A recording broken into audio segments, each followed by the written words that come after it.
Hello, everybody. It's Tuesday. It's from the Parrots. I'm Joker with Players Oh, not Wanted. good. With me is the man that's currently missing, Wiener. It's not a part until he comes out. Wiener for New Breed Airsoft. Down below is the always awesome Hey, Mom. Bobby Bumblebee. And down below is Eric Riley from Doomsday Paintball and Airsoft. Right. Doomsday. Yes, sir. All right. So tonight we're gonna talk pretty much all things technical. But before you go, I mean, we want to welcome Bobby and Bumblebee and Doomsday to the stream.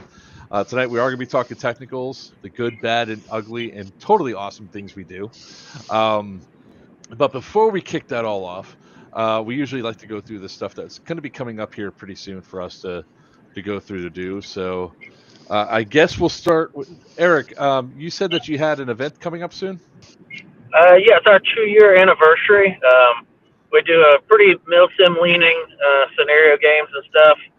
Last year we had about 160 players at it. Expected around probably 200 to 300 at least. That's Okay. this April 19th, April 19th. 8 a.m. Yes, 8 a.m. Athens, Alabama. All right, so that's the same. Is that the same day as Wasteland 14 point or 16.5 Wiener? Yes, it is. Unfortunately. Man, Wiener, what are you on? Is your Wi-Fi like Yep, same day. 2 cups in a string together? Because you are pixelated and everything else, and This it is seems what? like you're delayed. Hold on. I'm not. Well, let's see. Let me see something here. All right. So It says I'm not connected. Why am I not connected? Oh, that's blue. That's Wi-Fi. Let me do all right. this. So Eric, what?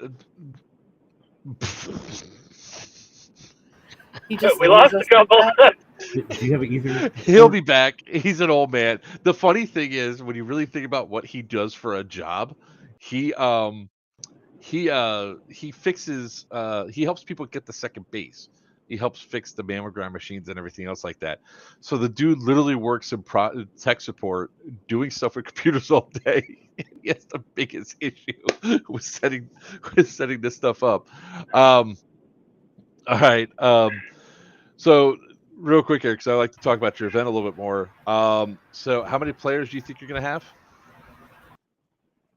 Between 200 and 300 is what we're estimating, and we've also got Arius Alpha that we're going to be deploying. We'll have our own drone drops. Technicals will be in play. We might be doing troop transports with our deuce and a halves and things of that nature. So should be really awesome. And I think the head count right now on raffle stuff is like right at 5,000 in giveaways. We've got some killer sponsors that are going to be set up. Some of the gun manufacturers are actually going to be on site as well. So kind of a meet and greet with some of them is going to be That's there. awesome. And how we'll much have are tickets? food trucks and everything. So I believe they're $49.95. That's for the all day event. Comes with raffle ticket. Yeah, I mean everything. We went up a few dollars on this one because we're going to have pyro and a lot of other specialty things put into this event, so it should be pretty awesome. Okay, that's fantastic. So it's April 19th at Doomsday Paintball and Airsoft Park in Athens, Alabama, right? Yes, and the website's doomsdaypark.com. The map's there, everything. You can see, pictures, videos, all that kind of good stuff, links. We've been very busy this week. I'm still currently on my way there. I'm about 3 minutes or 3 miles out.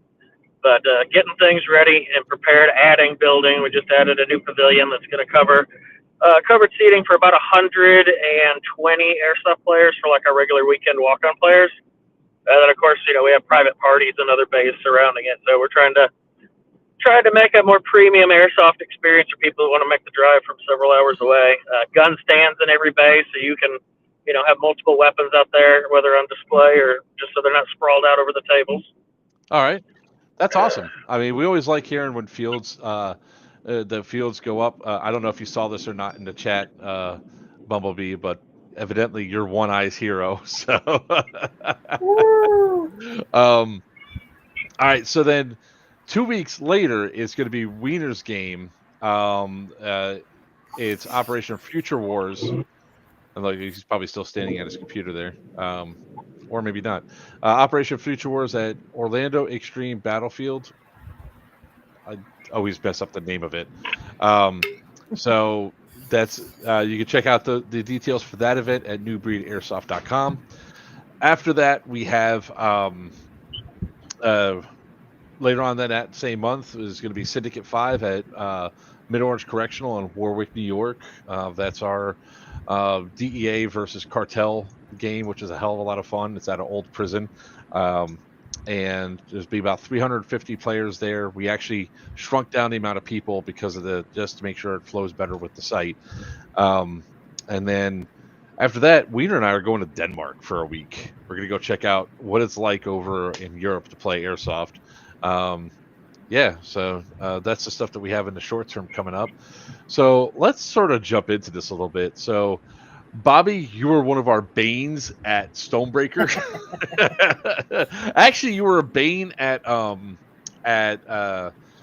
was it? It was Sirius Viking. You and I went toe to toe so many different times, and and Eric, we have always been on the same side, so we don't really have any bad things go through. But we'll start with the bad first. What is like some of the most difficult things that you see driving your particular technical there, Bobby? So, when it comes to bad things, Or it's kind of challenging, like you said. might be a better word. Challenging would be she has a target on her, and I know this. That is probably my biggest challenge, is that everybody knows Bumblebee, and I am one of the biggest targets just because of how agile I am with my maneuvers. So there's a lot of cat and mouse that is played. There's a lot of driving in circles around each other. I did that with Fupa in the last event. No, what? There we go. Your volume wasn't there. Go ahead. Go ahead, Bobby. I did a lot of Ring Around the Rosie and did basically figure eights with Fupa and the sandrail at the last event. So that was real fun. But that's probably the biggest challenge, and communicating with the other vehicles. That is always going to be a problem. Always. Comms I don't care how much. A special challenge when we look at stuff, right? Comms are always a challenge. And it's kind of funny that you mentioned that we are you're the biggest target. When it comes to when we roll onto the field with green, we have that same feeling, right? That Wiener and myself riding around in that vehicle, oh look, there goes that green machine. Let's blow it up. And it's really funny that you mentioned that, because like I think almost Eric, do you also feel like your technical's a target sometimes? People just like people just out to get you. I think anybody in a technical is a target, and the problem is technical warfare is fun because you can assume that they're going to have something to kill you.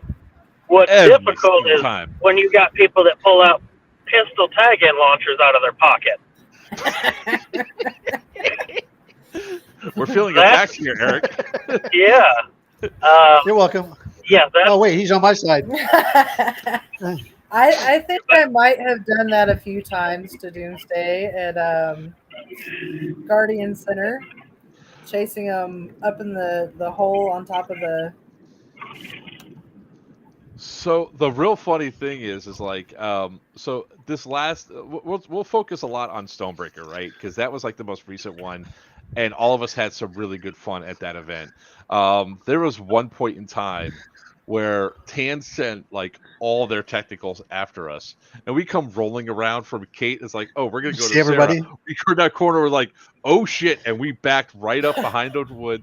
We got our launchers ready, and we realized you all weren't coming. So finally, when that other golf cart came, the one that has the tennis ball launcher, I said, screw this, and I went straight through the trail that was ahead of me, and I just took off-roading. It was just really funny to play hide and go seek, with 2,000-pound vehicles driving across the field. It was freaking hilarious to me. I was sure he was going to get stuck in the woods. He has no faith in me. So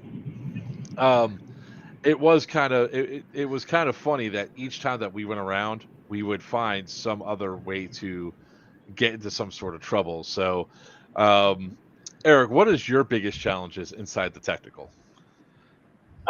Communication is definitely one of them. Between either communications to other technicals or even communications to your rear gunner. The comms usually have so many people on them that it's nothing but chatter. So when you're trying to either be having your gunner call things out or you're trying to call targets out to your gunner, it is difficult. I'm sure that someone's got the solution that works, but that probably was one of our biggest things. And then, of course, being a huge target, it seemed like, especially on Sunday, it seemed like when somebody was going to hit you with a grenade, they were going to hit you with 6 of them and a few Reaper tag-ins in the process.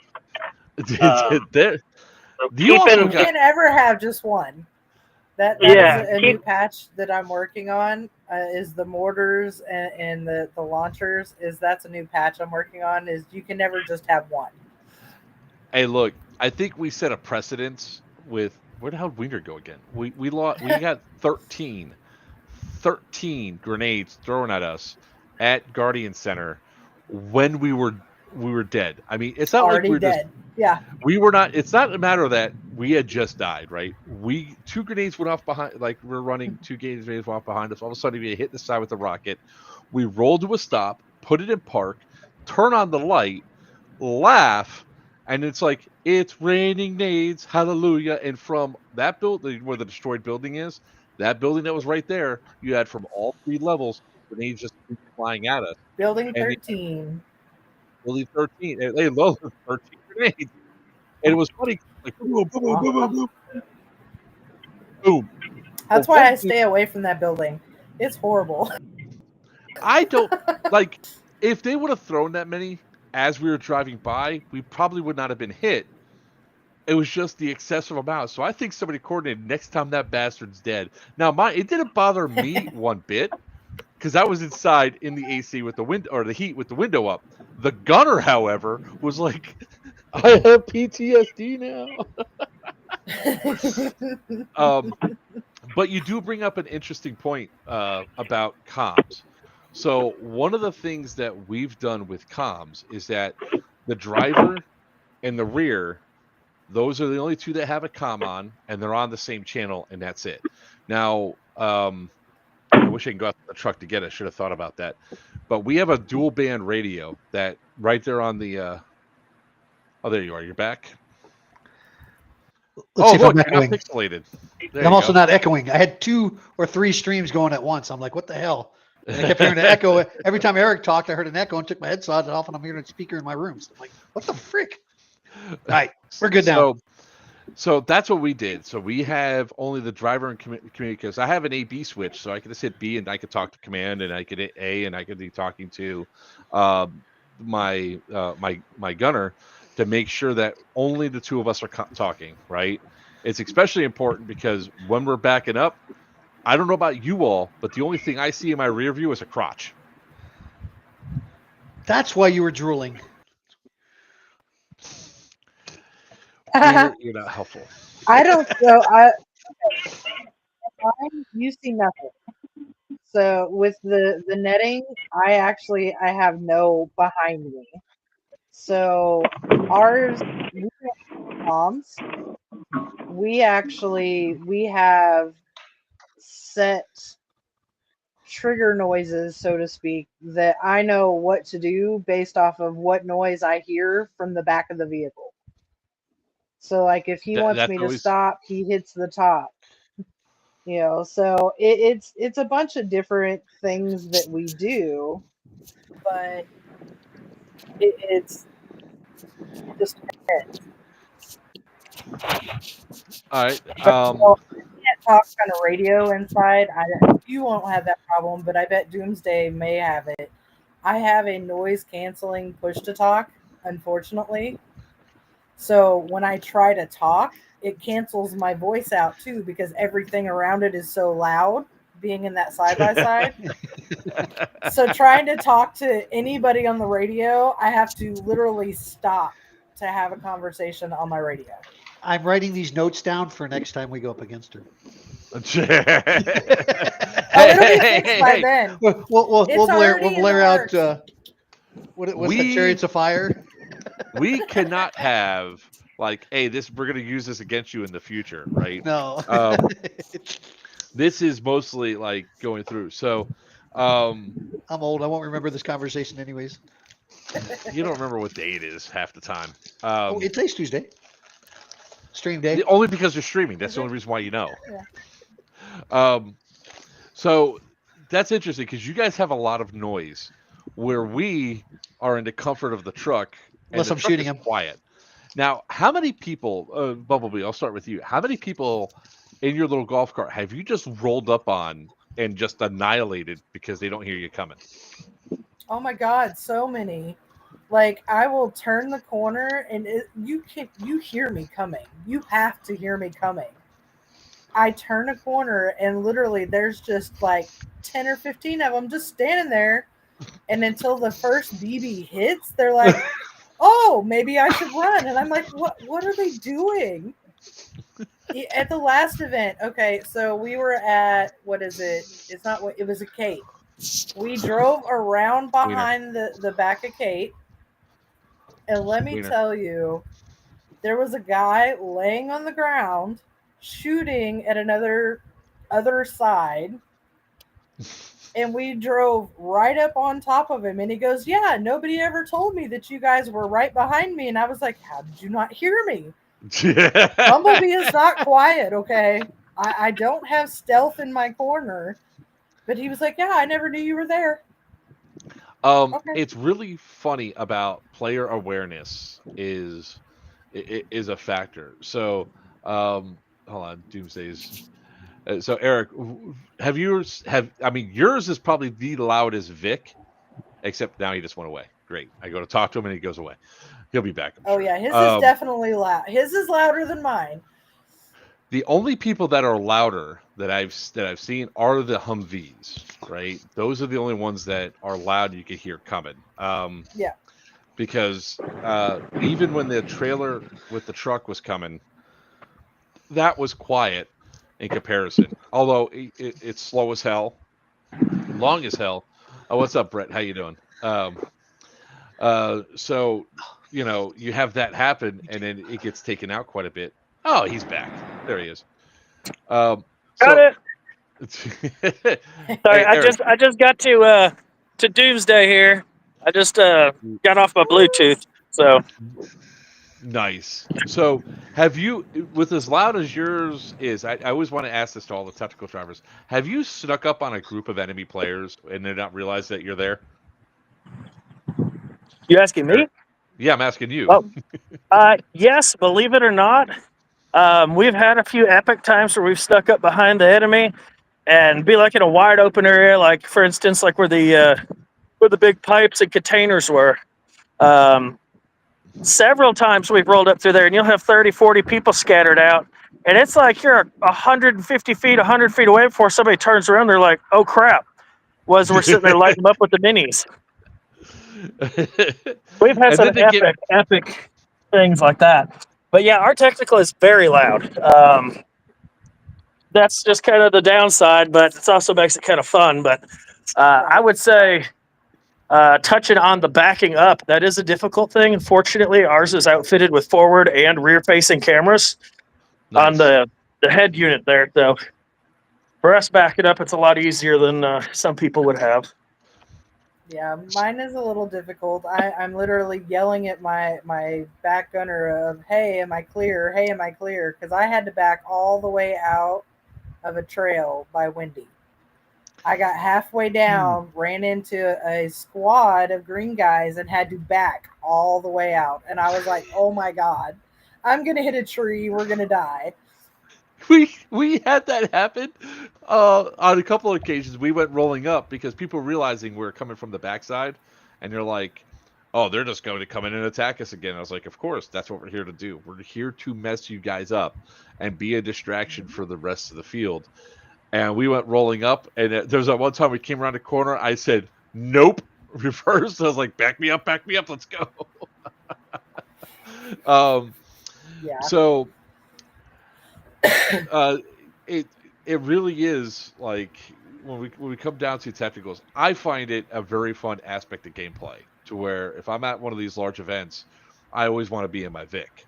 I don't want to be out there running and gunning because we can be so decisive on the field with what we do. And the funny thing is like somebody says, "Well, why don't you teach people how to be technical, be a technical driver?" I was like, I don't know. It's weird. You just can't drive some things. Sometimes it just takes instinct. You have to know where to go, how to move, how to be tactical, and also how to tell command. I'm not doing that. So leads to my next question. I'll start with you again, Bumblebee, because you're the opponents. You're the evils. Have you ever been sent on a mission where you're just like, no, not gonna do it? Yes, but I also countered with, I think before I even left the talk, they were telling me where to go, and I'm like, yeah, I'm not going there. I'm going over here. And they're like, but we need no, you need this vehicle over there, not me. So yes, I have definitely told them, yeah, or I've rolled up on something and went, yeah, I'm not making it down that. I'm going to come back and retask. Yeah, there's been a few times where I had to do that. What about you, Eric? I know we had challenges at the last event. Yeah, my biggest challenge was our big minigun. The inside of it, where the BBs go in the reservoir, the little plastic cap popped out on the very center of the gun. So while I thought everything was ready, I was getting ready to go to Chrono, and the BBs were dumping out. So it set us behind even getting into the game at the beginning. That was probably the most difficult part. But as far as challenges, boy, there's definitely several. Getting places, I'm not worried about that. Pretty well equipped to go almost anywhere. I remember back at Guardian Center, I was at Megan, the two big mounds out there that Tan captured. We had an admin out there, and we had been going in circles playing cat and mouse with Tans and had some great battles that finally got to the point where our epic moment came, and we had mowed down like 50 people down to 20, down to 10. And I said, we're taking the hill. And we were just blasting them with miniguns and screamed, we're coming up. And they said, what? And we drove straight up that incline, drove right up on top of it, and took the entire mound. It was the sickest thing. All the Tan players thought it was awesome. They were like laying out, doing a photo shoot up there, acting like we had killed everybody. It was so much fun. So funny you should say that. I think I actually followed you up after that. After we then they told me not to do it anymore, but the admin gave me a high five and took a picture. Yeah. After I followed suit, they decided we should probably not do that, because after we got up there and actually killed you and you backed off, I was like, hey, that's a great idea. So I drove up there, and they're like, yeah, no, we can't do this anymore. And I'm like, but I'm already here. Yeah, that was a pretty sketchy ride on the way back. Going up was fine. Coming back down, woo, it was a little sketchy. So the funny thing was with the bus, right? When I was driving the bus and we did it at GTI, the only time it was like really deployed at a Third Coast event, we went up the hill to Eve in the bus 3 separate times before we're finally like, no, it's getting too slick. We can't do this anymore. But 3 separate times we went up that hill in the bus. I'm trying to actually find a video of it because it's funny as hell. The good old days.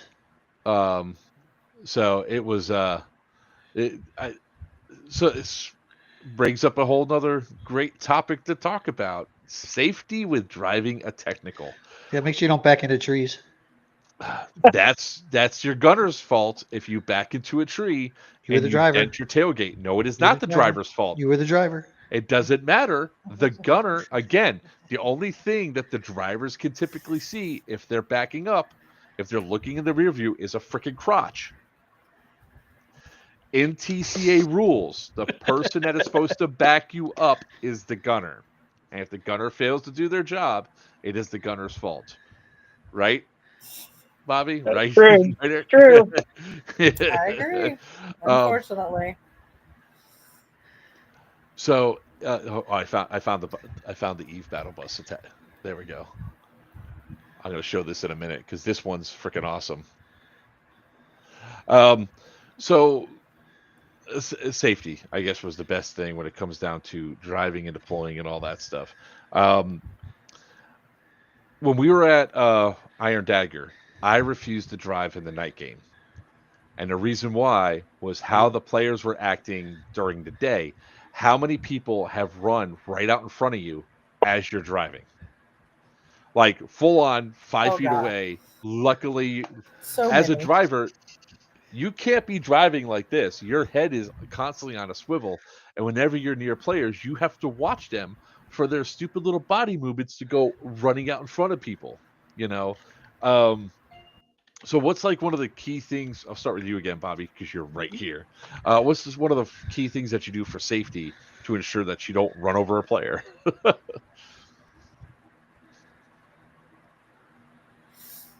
Defreeze. I think she hates Keeping whenever your I head on call the upon her swivel, like first. you said. No. It's like you said. It's literally keeping your head on that swivel, but you've got to pay attention to, like you said, the idiots, because they're not looking. And so if I get really close to people, I will slow down way less than what our speed limit is. Like I will almost stop because I'm like, okay, where are you going? What are you doing?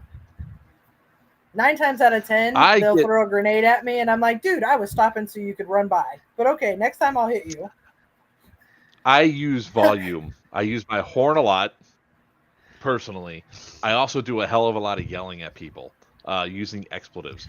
Like the one guy that got mad at me at Iron Dagger because I called him a stupid words I can't say on stream, but they included a lot of F-bombs and everything. He's like a pregnant lady who hasn't had his pickles. Yeah, well, when they run directly out in front of you, you have a right to be mad. Not just run them over. The last event, they won't do it again. They won't do it again. The last event, they were bad about it, coming out of buildings and containers, running out. You know, you're going down the road. They don't even look at the road. They just dart in front of you. I've had to use my horn several times this last event.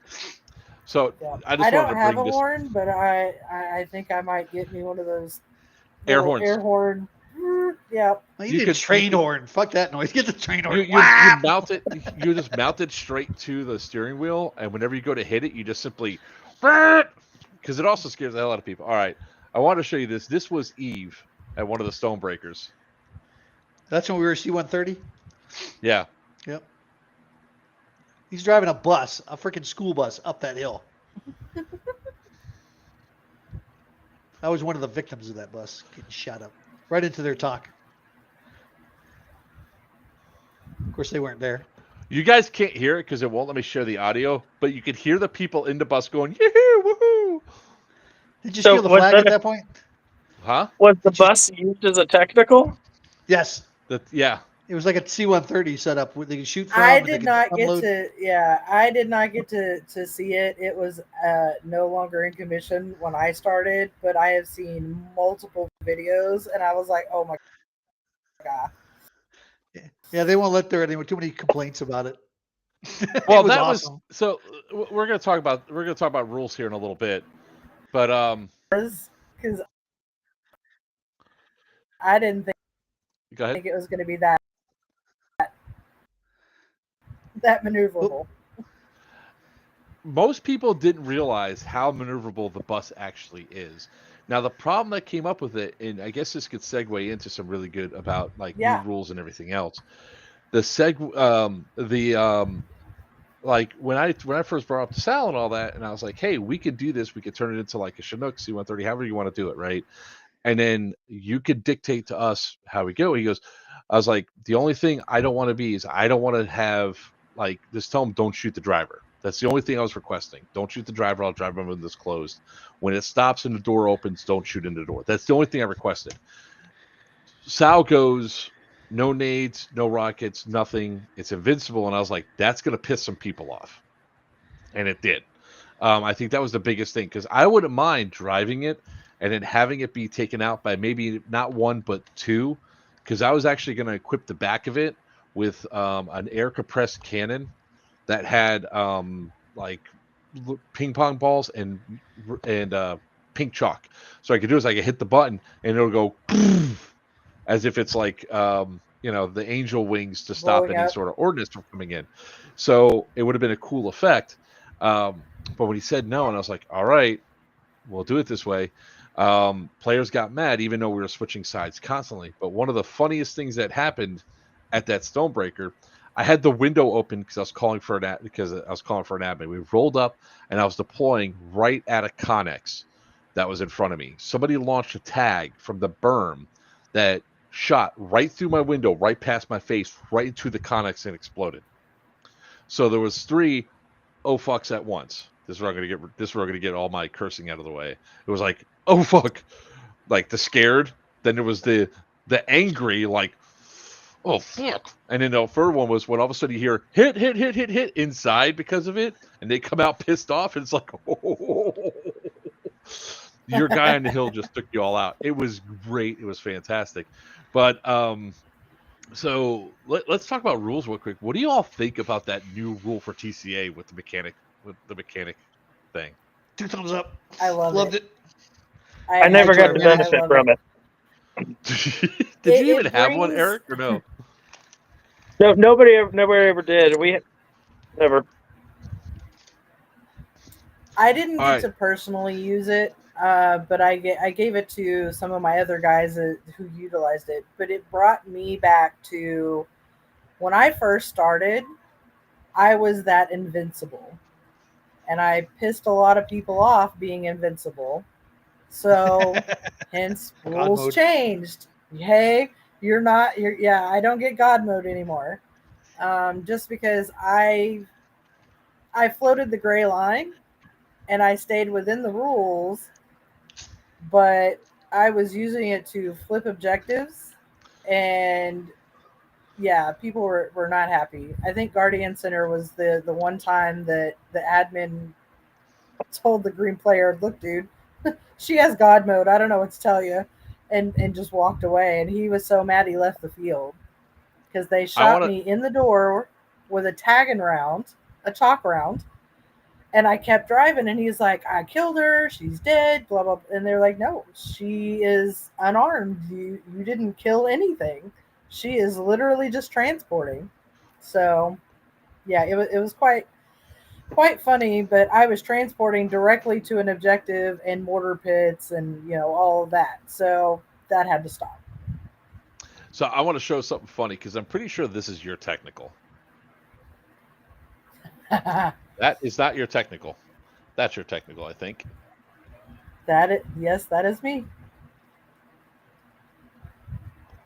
Yep. No, that is Shockwave. That is not me. Oh, that is not you? It's okay. Nope, it's Shockwave. But yes, that we drove it at one of the events, so I don't know if I was driving or not. That was like one of the most epic things that Alan did. Wait, actually, there's another one here. All right, I'm waiting to see if this actually is another hit. But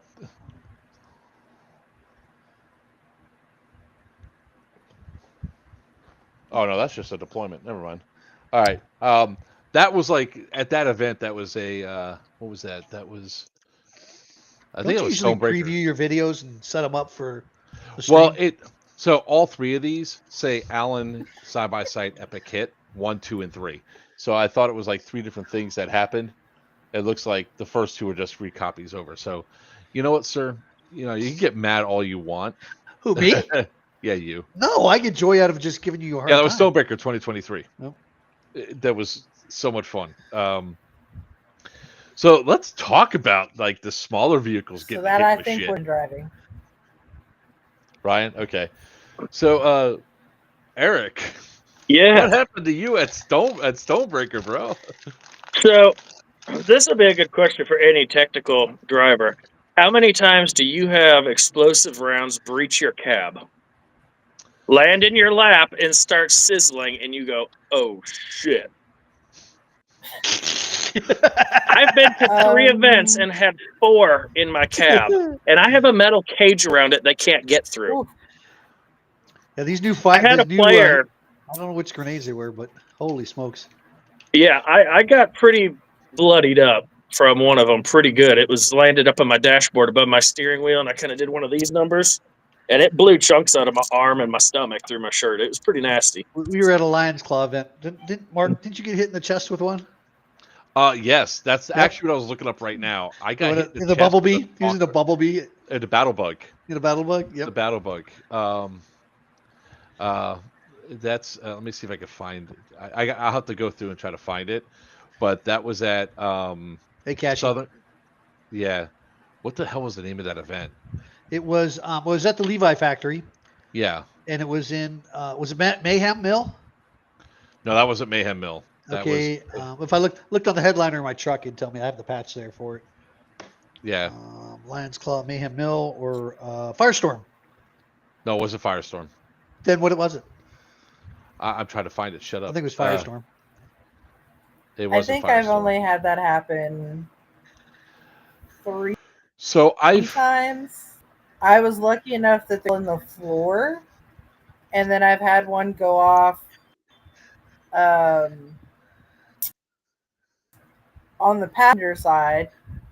One of them was Iron Fury, when shock around directly to the face and it knocked him out.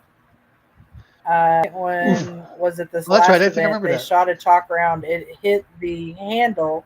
Yeah, it hit the handle and exploded into the cab. So we got some shrapnel. But outside of that, I've been fortunate to not have as bad of injuries. Just that one where, it broke Mike's glasses and it knocked him out. He took it square in the right, just right there in the face. Nose. So it was Southern Comfort. Was the name of it hit him right 2020. Square. So I've had 3 grenades go off in the cab that I can recall. I got hit in the chest with a chalk round. I got hit in the chest with a grenade. Luckily, it was a dud. And the chalk round didn't. I remember the chalk round didn't explode either. It hit it was on your dash. On my dash. Now I can't find the video because I don't. It's on one of the other hard drives. It is definitely a funny video because that one hurt. It wasn't funny at the time. It was funny after. After the look, I can take a lot of jokes after the fact, right? I could turn around and be like, "All right, that was kind of funny." After I've already been hit. I ate this past event. I ate 2 pink chalk rounds. First one only got part of my gun.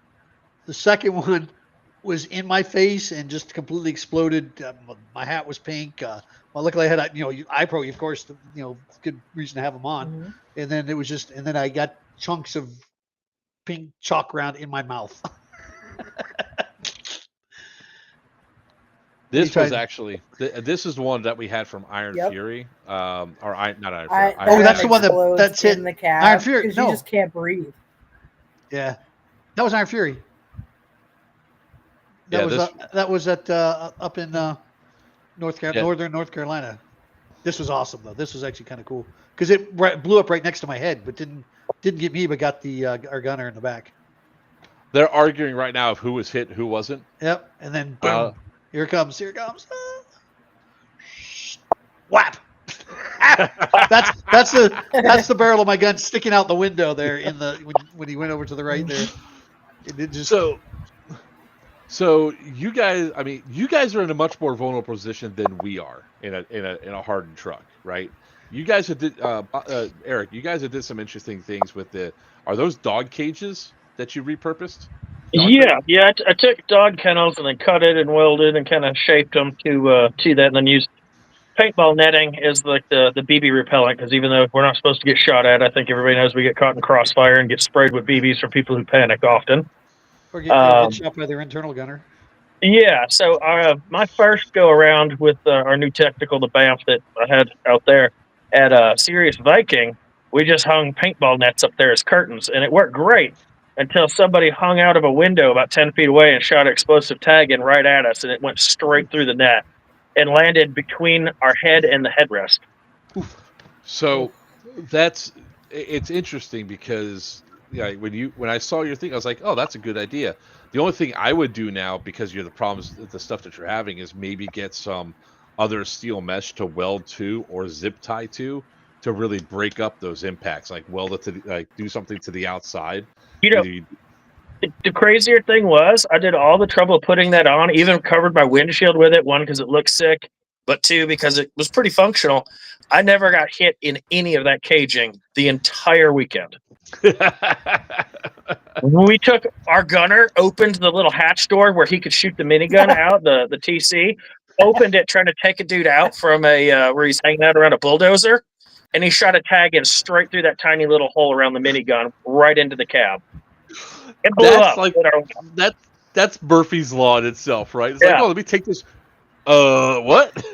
3 days of cutting and welding, and never even got hit in it. Not one time. So it's when it comes down to like rockets, grenades, and everything else, it's always a challenge, right? We had a guy that was when we were allowed to have people in the backseat or whatever throw nades out. This was at Colony Wars, Wiener. We had somebody sitting in the back seat, and the guy goes to throw the grenade, so he pulls it like this, fumbles the grenade, and it explodes inside the truck, and it's just like, oh shit! And we're like, so I'm like hitting the brakes and covering up, and all of a sudden, boom! The smoke comes out the windows. Luckily, the windows were open. We also saw it happen at Trip to Capon. We were following a van in front of us. We were the gun truck, and the van had to be in front of us, even though they had no way to protect themselves. And there's a guy that we called Root because he was just an idiot. He was like, we made fun of him for it. Anyway, Root, we watched and said, hey, don't carry your nades like that. If it gets caught on something, it's going to go off. And as we're driving, all of a sudden you see the entire inside of the freaking the rental go boom. So that happens. And you also mentioned a good point too, Eric. I like at Third Coast games that you're not supposed to shoot anybody on the technical with BBs. I like it. It keeps things safe. Still happens. Yeah. Let's see. They don't Is this the other guy that's supposed to be joining us? That Nope. Oh, no, especially when you're driving right up on him, scaring the crap out of him, and turns around and shoots at you. Yeah. And he smiles. That kid. I remember that kid. I love the ones that shoot at the top gunner, and they're like, well, no, I was killing your gunner. And I'm like, that's not how that works, buddy. That's not how that works at all. You kill it with a tagging or a grenade. I like we've had three on like the last three events, we've had our gunners hit like 2 or 3 times a pop with chalk rounds. I was like, that's impressive that you're getting those hits on people. So I mean, the gunners in most Vics, like you got Bobby, yours is pretty covered, and even Eric, your main gunner is also pretty covered. You're really only susceptible to the side. My gunner is fully exposed, especially with the way I drive, because I when I do the turns and everything else, I'm trying not to get flanked. I'm trying to give a small picture. So how about Gabe's gunner, Gabe Uzinski, when he had his he has a SWAT like technical, and his gunner's up on the top, and we were up on the 6th floor, and we could actually shoot the gunners at that Lions Claw event. Yes. Irene, and shooting down on that poor gunner in the top of his truck. Poor guy. No. And we were this close to stealing his technical too. That Lion Claw game. So It was awesome for both you, Bobby and Eric. Oh my God. The rules there were so much different than a Third Coast game. So we could all deploy off the vehicle, right? We could deploy off, and we could shoot from off the vehicle too, though. Weren't we allowed to all shoot, but we could be shot on the vehicle. So we were allowed to actually shoot. Gunners, if we were being transported, we could shoot, which was it was actually a lot of fun. There was a lot of stuff you could do up there that you couldn't do at some of the other events local. But Muscatatic. I will tell you, TCA does different vehicle rule sets at Starburst. So I Yes. went to Starburst in Texas last year, and That was the year before. we got or to 2 do years a before. whole lot of Yeah, stuff 'cause that it's we like couldn't the- do before. Like, Yeah, the insurance. yeah. Put your pants back on and shut up. All right. Let me go and bring Tyler in here. I mean, Tyler, we usually say better late than never, right? And usually it's Wiener that does it. But It's you, sir, Tyler. take the Thank you. cake. How you doing, Tyler? From Unit Good. 91. All right. Good, guys. How are you guys doing? Oh, we're Good, doing good. just fantastic. We're having a great time so far talking about I this. like that man cave. It looks like you're in a Conex box. So Thank one you. of the things that happened at that Irene was Gabe deployed everybody out and left his truck running. And we were like, we should steal his truck. We should steal his truck. We were Turns nice. out We didn't, though. We could you have. could steal his truck. I was like, why did we steal his truck? We were like Oh, this God. close. I was at the back door waiting for a ruling on that before I jumped in it. But yeah, it Yeah, was- because that would have was been a big hilarious. Oh, Tyler went away. Or is he still there? He is gone. Hopefully he'll be right back. So one of the things that I really like about all this, and I appreciate everybody coming on so far and sticking through and doing this. If you guys have any questions, feel free to ask. I mean, if anybody on the panel has any questions, feel free to ask too. Tyler's back. I got a question. Sorry about that. When are you no gonna cut your problem. hair? Oh, I'm trying to. How do I share the? I got people that want to watch this. So I was trying to share a link with them. You can go to the YouTube page and share out the or YouTube. even Facebook. It depends if they're on Facebook or YouTube. You can do both. I've got Yeah. and TikTok too right now. Here, I'll send you the link. Yeah, It's I'm gonna everywhere. open up that. It seems like when I try and do something on my phone, it knocks me out of it. It could happen temporarily, yes. Give me 1 second here. Facebook. Are you changing your screen? Me? Yeah. Hey, Rob. Yep. Tell Donna I said hi. I can't comment, but I can see her comment. Where'd she comment at? I miss her. You missed Donna? I see it. I It's Facebook. Huh? Yeah, she's commenting on Facebook. It's in the Why chat. am I man. not seeing? I'm on Facebook right now, Facebook Live, and I'm not seeing her comments. Maybe I'm just delayed too much. Who's Z? Oh, we got another one. Oh, there it is. It says hi all. Wait. Now I see it. I was down Wait, too is far. Z? Hold on, Tyler. Are you sharing the Is link I that sent Sal? you the first time? No, not the link that you sent me to join this. Oh, there's okay on my phone screen. There's like a share button, and I share that to my. That My brings God. him that brings him in here. Oh no! Okay, I was like, "Who's Z?" I kicked him out. I just sent it on. I just sent it to you on Facebook, the YouTube Got page. it. They go to Okay. youtube.com/playerswanted. They should see it. Yep.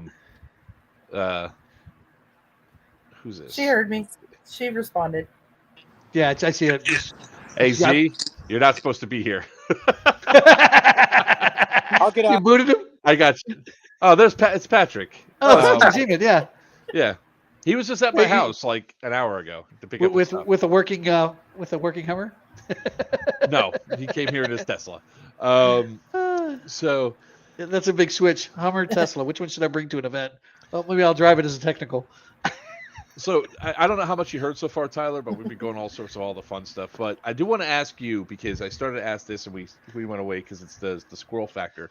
How did you like that new mechanic of mechanicking the technicals? No, it's a cool idea.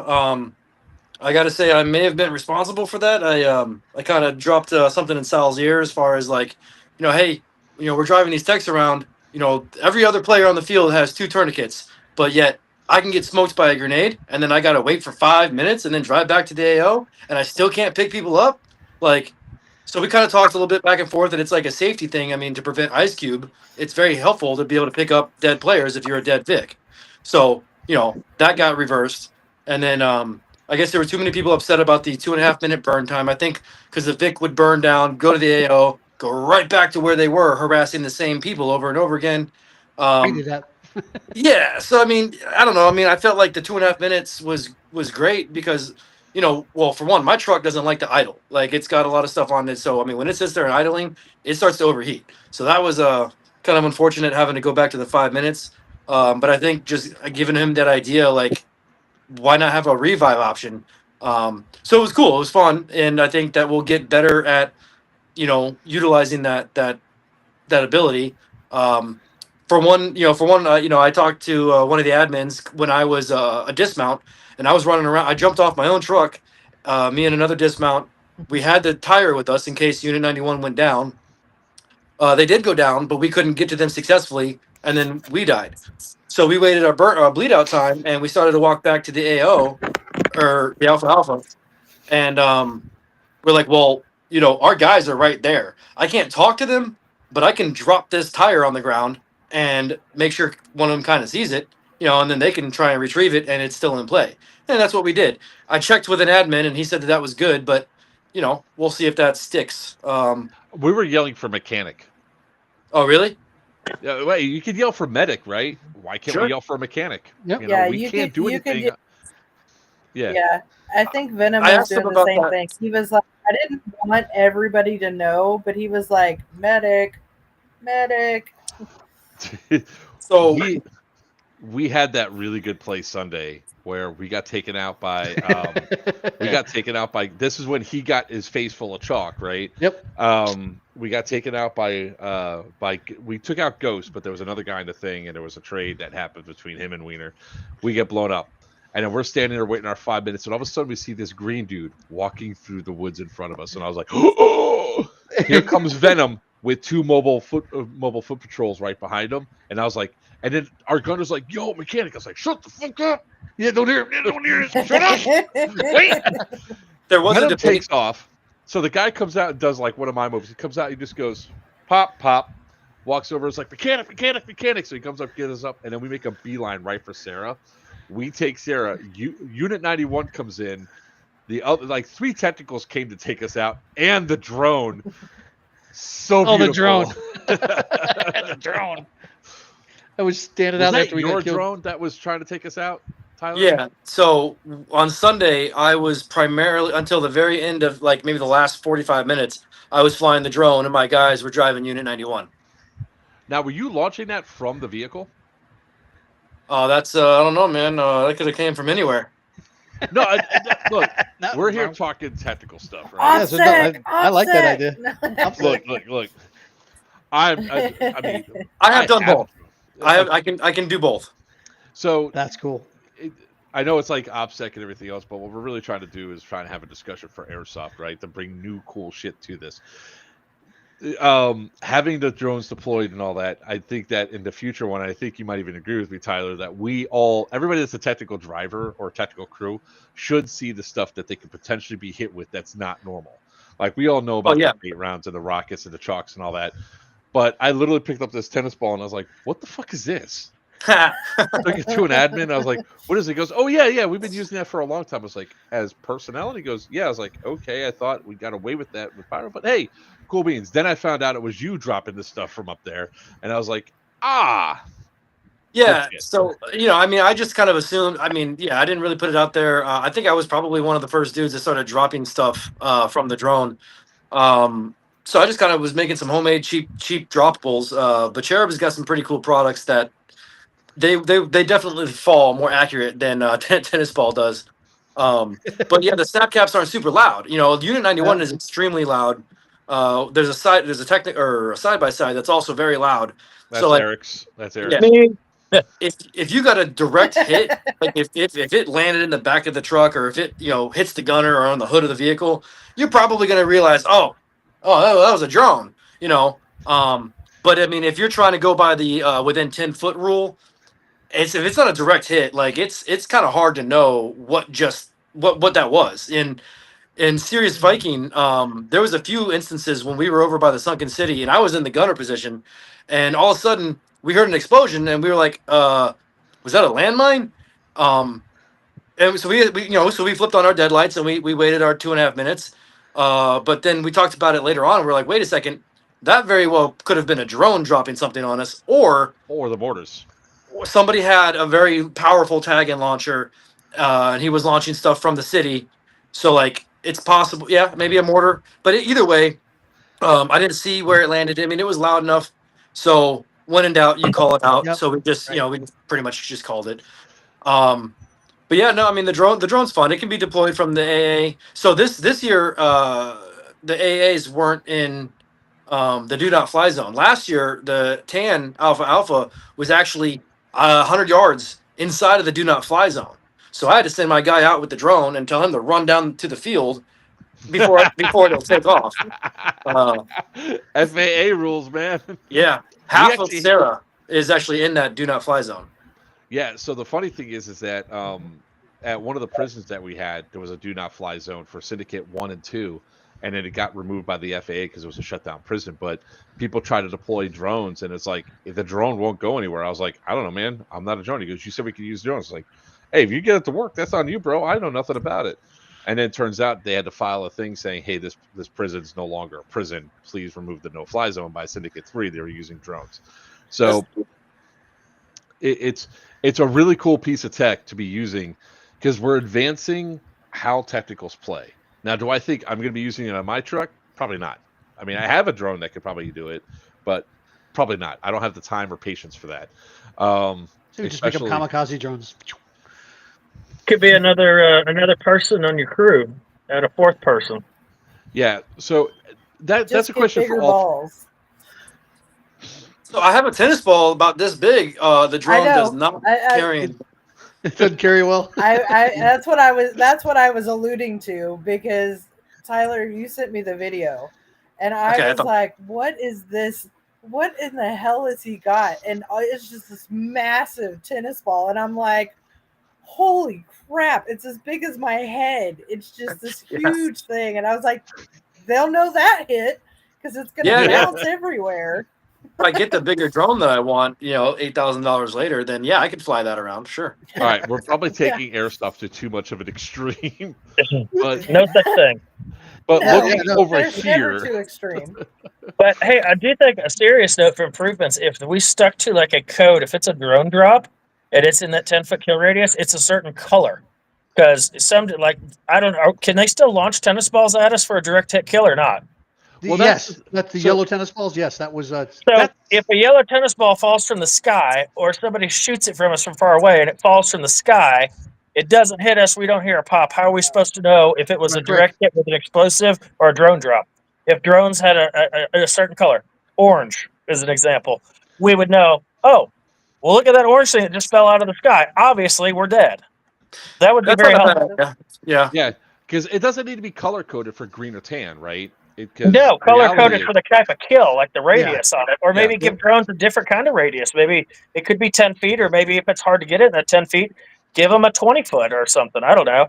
But another thing, a ground player on the tan side came to us when we were bleeding out. I thought was an interesting idea. Would definitely change the outcome of how a game would work. They suggested that a double tap on a technical, to where the first direct hit or explosive in the radius stops it. Disables the technical, but your gunners can still shoot until a second round eliminates them, or for the bleed out of 5 minutes. I think that is a great idea, and other places do it. What is it that who does Kapan? Centurion. Now you're 13, Centurion does too. 13 grenades raining from the sky. Well, Hey, that'll be That valid. already happens. yeah, that's valid. Yeah, That'll be valid then, right? Then it was a valid kill. Is anybody else a drone operator in here? No, I'm not, at least. So, I mean, there's a lot going on, when you're trying to do that. You got a small screen, maybe you're using the iPad, but you're in the sun, you're fine. It's not super easy. So it's actually pretty difficult. So to get two drops on the same technical is kind of asking a lot. We're not talking about. I honestly do think that when it comes down to like a drop down, maybe it should just be one kill. That's right? a one hit. from something above. Yeah. We're talking about mostly like grenades. But if they're lobbing a grenade at you or shooting a direct hit tagging, Okay. The first one disables it. The second one would kill it. So And maybe a mechanic, so you if you could have a can still mechanic defend. in the bleed out, get your vehicle back up. You'd have a 5-minute bleed out unless you get revived or mechanicked. I think it'd be pretty exciting because your gunners are still there. You're still being able to be in the game and not just sit there like, okay, now what do I do? Right. A 5-minute bleed out and a 5-minute drive back. That's 10 minutes out of the day every time we get hit. So Yeah. that's what something Eric and I were talking about. Well, I suggested to Eric on chat a couple days ago. Was like maybe if you get hit by a drone, you're disabled for 2.5, maybe 5 minutes. Maybe the gunner can still shoot, maybe not, but you're not required to go back to the AA or something along those lines. Just to make it less of a penalty because the drone can come out of nowhere, so to speak. So So I don't there's mind. got options. Personally, I don't mind having to take the ride back. That's just me, right? Because by the time I've done something, I've had my fun, right? Or I consider it a successful mission. Now, if I get blown up before I get to like if I'm tasked with going to get Wendy, and I deploy my guy off at Wendy, we get back on. Hey, mission complete. Anything is bonus. Is how I go through. If I'm gonna go mess you guys up over at Sarah, and I was gonna come back through, if I got past your AA, that's all bonus from there because my job is to do a certain thing. It's like that's how I usually do things. So even if I'm down 5 minutes, the drive back usually only takes about 2, and then I'm usually 2 minutes. I'm back in position. So I see what you're saying, Eric. That it's like it can take 10 minutes, but at the same time, you also get to see because we can't drive with our eyes closed, right? We get to see the field as we're driving back. So we have an Is that a understanding of good thing for the game or a We're bad thing? we're dead recon. Exactly. We're dead recon. We're sort of recon as we go back. We're like, oh, we just got eyes on the field. Now, Right. I don't take the long way Right. back. I take the quickest way back so I can respawn and get back in the action. Right. But you are getting a crap ton of intel. Like at the last game, Yes. after 1:30, we were doing all this damage inside the pipe yard. Everywhere else, we had everything up top as green. And I was like, all right, we don't have Wendy. We don't have Kate. Let's go get them. We drove over there. We took Wendy. We took Kate. We got Sarah. 45 minutes later, we're dead. We come rolling back. Tan has everything up top. I was like, what the hell happened? And I look over at the parking lot. There's green. So I rolled into the talk and I said, hey, we got a problem. Might have been ignored, but we still continue to do what we do. But it's good intel. So that's why I don't care too much about respawning. I like the 2.5 minutes though. But maybe instead of 2.5 minutes, I did too. it's 3.5 minutes. Yeah, 3.5 would be work. It's I liked the shorter respawn. yeah, I think we all did. I just think that maybe as Vic drivers, we could probably get all on the same page. Like, okay, so if they can give us back the shorter respawn or the shorter burn time, just don't go directly back to the same area you just came from. It just it'll help not piss off the players on the ground. But as far as being dead, Unit 91's got a lot of deadlights. I think it's pretty easy to tell at nighttime or daytime whether or not that Vic is down. Some of the other Vics aren't the same way, and I got my iPad here. So one of the guys in my chat, John, he's watching, was kind of mentioning, it's important to whether or not we've got lights or don't have lights. The flag still really does help, and to that, the drone. If you've got lights on the side of the Vic, I can't see that from the drone. If you're flying a big red flag, then yeah, okay, cool, I can see that.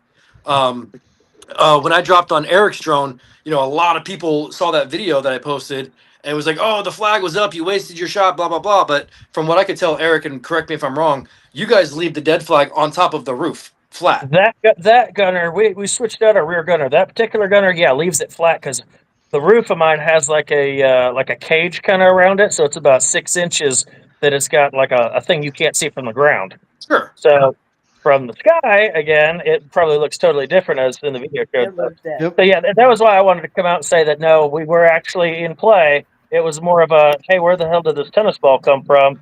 Yep. And did it hit us? No, it didn't. Nobody heard the explosion because we got our speakers on. Like half the time we were out there bleeding out, we're playing like explosion noises and gunfire, just trying to bring anything we can to hype everybody up. Oh yeah, we are too. And the portable fog machine, I didn't see any cool Yeah. videos of that, unfortunately, but we laid some fog No, out. I want to get one and put it in Mark's engine. Get a little portable one with the switch on the inside. But, put one in the engine. I got an Good times industrial we one die. that used for like stadiums and stuff. So I saw that hanging off the back. Cool. But So that brings up another great point about like distance around the vehicle, right? Because most people don't know what 10 feet is. It's smaller than you think. It's much smaller than you think. And one of the things that I was actually looking at is I saw it when I was in Home Depot. The forklifts driving by have Yes. a radius around it. And I'm like, I want it. Yes, I looked into this. Want it. How much are they? Because I haven't found them yet. I contacted a laser company, and I talked to them about it, and he acted like he had no idea what he could do for me. But yes, if we could get it doesn't necessarily have to be a laser, just lights. It was just lights. Just a perimeter, like a perimeter, 10-foot perimeter. Because what I used to have to do, because we used to have issues with the team that always accused us of cheating in the technical, I grabbed 15 feet of rope, 15, and I would drag 15 feet of rope behind me. Because they were throwing grenades, and they don't realize a grenade does not kill you when it lands right next to you. It kills you when it goes boom. So as you're driving, if I see a grenade coming and I'm moving at 10 miles an hour, I can't do the math right now. I'm going to speed up. But it's 2 seconds, and you're well outside the radius, right? So you're outside the radius of that kill, regardless, unless they throw it in front of you and then you run it over.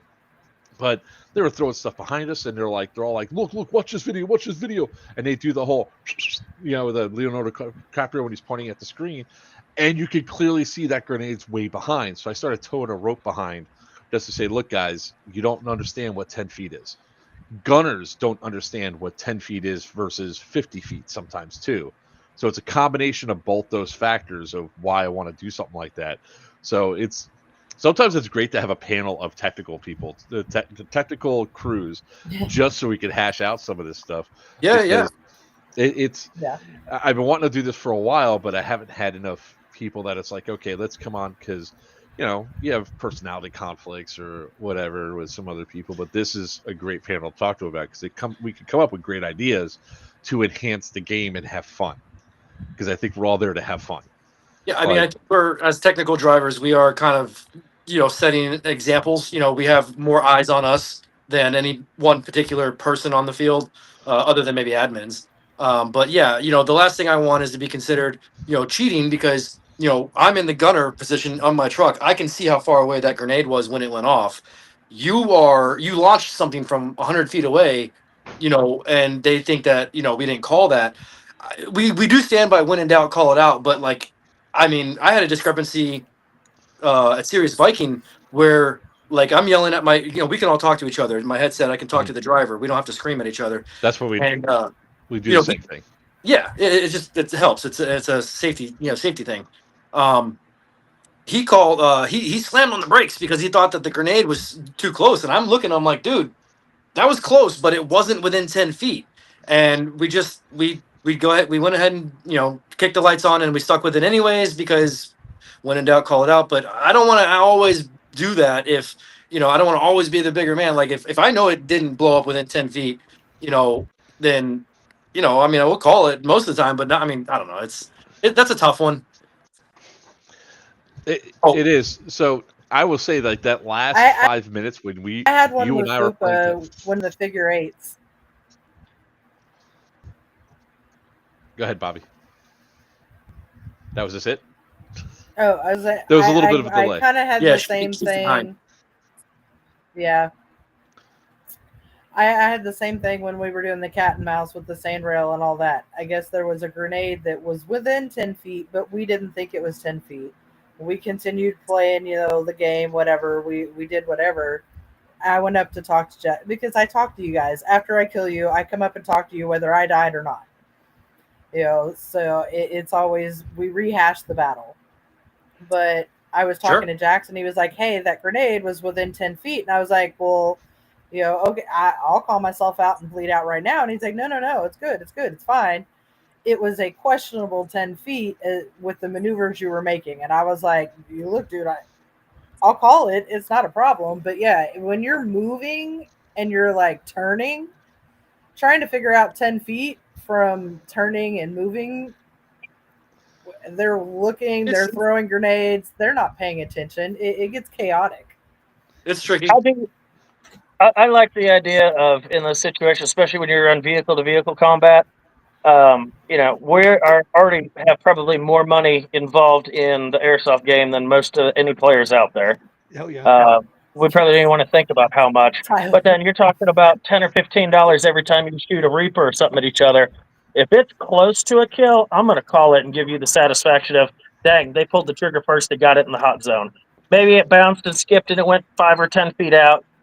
I'll go try to call it for sure, but you can't call them all. You can't hear them all. But I do have to run pretty quick. I've got some workers and stuff out here at the field. I got to get sent home and get some dinner myself. But I would love to be involved in another one of these soon. Yeah. Because there's a lot of things. I think improvements to our vehicles, safety stuff we could talk about. I'd like to talk about how I did, the air systems for our miniguns and how I had a portable airfill station, so I could actually fill players that had HPA rifles out in the middle of battle, where they could How walk much up did behind the that vehicle and compressor fill. cost? What's Eric, How much did that compressor cost? It's not a compressor. I have a slew of carbon fiber tanks, fireman's Oh. tanks, and Oh, on a field we have really nice compressors. So I just fill up 10 or 20 bottles and go to an event, and I end up leaving with over half of them. So I don't care to pick people up on my team, in the heat of the moment. I actually loaded up Fupa's launchers because he ran out, was going to have to leave the field like in the last bit of the game on Sunday. And I was like, dude, slide your bottles over here. We got you. Nice. And, Nice. yeah. But That's good. what were you, Tyler, you were saying something? Yeah, just before you go, one of my guys, I'm paying attention to our Unit 91 group chat, and they brought up a good point. I completely forgot about when a Vic goes down. Don't you think we should turn off the white lights? Like if you're sitting there bleeding out, I don't think we should still be using our spotlight or still have the Right. headlights going. I agree with that. Oh, yeah, I would think so for sure. That would make sense. As long as you got red lights flashing. Yes. I- Well, yeah. God, yes. I'll say you have to keep some lights on just in case for. Well, when you're especially for driving, other you can turn the technicals. regular headlights on. Well, if but you're yeah. stopped, you should at least Yeah. keep your park lights on or whatever. I sort of flashing agree with you there, headlights. Tyler. Like you all have invested so much in your lighting, it's ridiculous. It's like, oh look, here comes the sun. We're just gonna hide over here because there was at one point My we stopped and turned own off our team lights. blinds me. I think there probably should be a it rule was with Tyler and Venom. I don't want to single out any one Vic in particular, but yeah, I just noticed that like there was a light bar that was on and the Vic was burning, and it's like I was hearing it come in through on the radio where players were like, "Hey, Vic, turn off your white lights." And I get it because you're white lighting people and you're supposed to be burning, So I did the same thing because I'm low enough that like all of y'all's lights, every single one of you, I will tell you, I am low enough and it reflects off of that plexiglass. And I am literally driving 2 miles an hour because I'm like, I can't see shit. I'm going to run somebody I actually over. had somebody. So Mike is out of the truck. Bradley's looking because I can't see anything when I'm coming up to any I of put my you. sunglasses on. I had somebody flash their light bars at us. I thought it was an admin because they had like 3 white super bright bars. We were going straight towards each other. Couldn't tell what they were. They just started flashing their super brights, blinking on and off and on and off and on and off. Next thing I know, a tag in smacks the front plow on my thing. I said, "Dang, that was kind of cheap." But yeah, I think there probably should be a rule. I guess you could argue That may have it might have been. That may have been. And the reason is so I was having battery issues. So I had to keep turning my lights on and off because it was draining my battery. As soon as my battery light would come on, I literally pulled over and stopped. And my headlights are so dim I can't see shit. Well, I it's love all these good. talks. I really do because it's so funny. But Eric, if you got to go, we'll definitely plan another one of these. Yeah. I think it's Oh, I yeah. think it's gonna be a lot of fun. We're still go if everybody else is still down to talk for a little bit longer because I definitely want to talk to Tyler a little bit. But Yeah, Eric, thank you so much for coming on. Yeah, I wish I could stay longer. Closing note on the lights. If that was me, my bad. We got 3 switches that comes on that thing: a low beam, a high beam, and the light bar. And the admins told me I had to leave a light on, and I probably just left the wrong one on. But if it was a super bright, I know what Tyler's talking about. People could argue both sides of it. If you shoot a vehicle that's driving down the road, the headlights are on, and everybody's dead, the headlights are probably going to stay on. But it would make sense if you're not in play. It's kind of like using a dead vehicle for cover. Can other players from either team, they used to not be able to use you for cover because then you're getting shot at by everybody that wasn't even involved in the technical. Yeah. They were using us like a sponge to soak up their BBs, and not all technicals are set up to take BBs. Like we have radiators and things like that. Yeah. You gotta think about that stuff. So I think there's lots of conversation on these things that could be talked about, and maybe if No, absolutely. TCA doesn't do it, maybe all of us drivers can, before a big event, maybe Tan and Green all get together and just Have a kind of little have like meeting. not necessarily rules, but a code of ethics that we kind of all just talk about. I'm And it definitely for probably that. would fix a lot of that. I'm Yep. down. Yeah, there's only so many of us. It wouldn't be hard to organize that. Yeah, but No, not at guys, all. I appreciate it. Big event, like I said, April 19th, Athens, Alabama. It's gonna be pretty huge. It's gonna be awesome. And heard a little birdie say Cellmake show up, so I don't know. All right. Oh, that'd be Well, cool. That's a technical friendly event. So unfortunately, we will have our technical, but we are trying to get. We'll have it where it could be called in as a perk for each side. They'll be able to call it in as an objective. Maybe soon. We're working on it, trying to make more roads. But thanks, guys. We'll talk to you soon. Thanks, Eric. Take care. So, Nice meeting you, Eric. um, Again. all right. So hey, now we're back to 4 boxes. It's perfect. Where's he located? Sorry, Athens, Alabama. Is that where Athens, Alabama. That's where I was supposed to go. I just want to to write down. What was the name of that after I went event going to be? Field. Yeah. Huh? What was the name of the event? Do you remember? It's a Doomsday Air. Oh, I got Doomsday Airsoft, paintball and It's airsoft written down. their Athens. second year anniversary. Gotcha. I just want to make sure I announce it on the next couple streams. Yeah, because Even- I think I'm going to that. So just saying. Okay. So well, that's fine. I don't need you. The other one. You brought up a great point, Tyler, because whatever. Shut up. The light bars, right? We know how inadequate we are when it comes to lighting. When Speak for you yourself. what the hell are you talking about, man? You said inadequate. You're like, oh my god, man, we need light bar. We need a light bar. They're cheap. Let's Oh, go. you're talking about light bars. I was talking about something else. Yeah, well, of course you did, you dirty old man.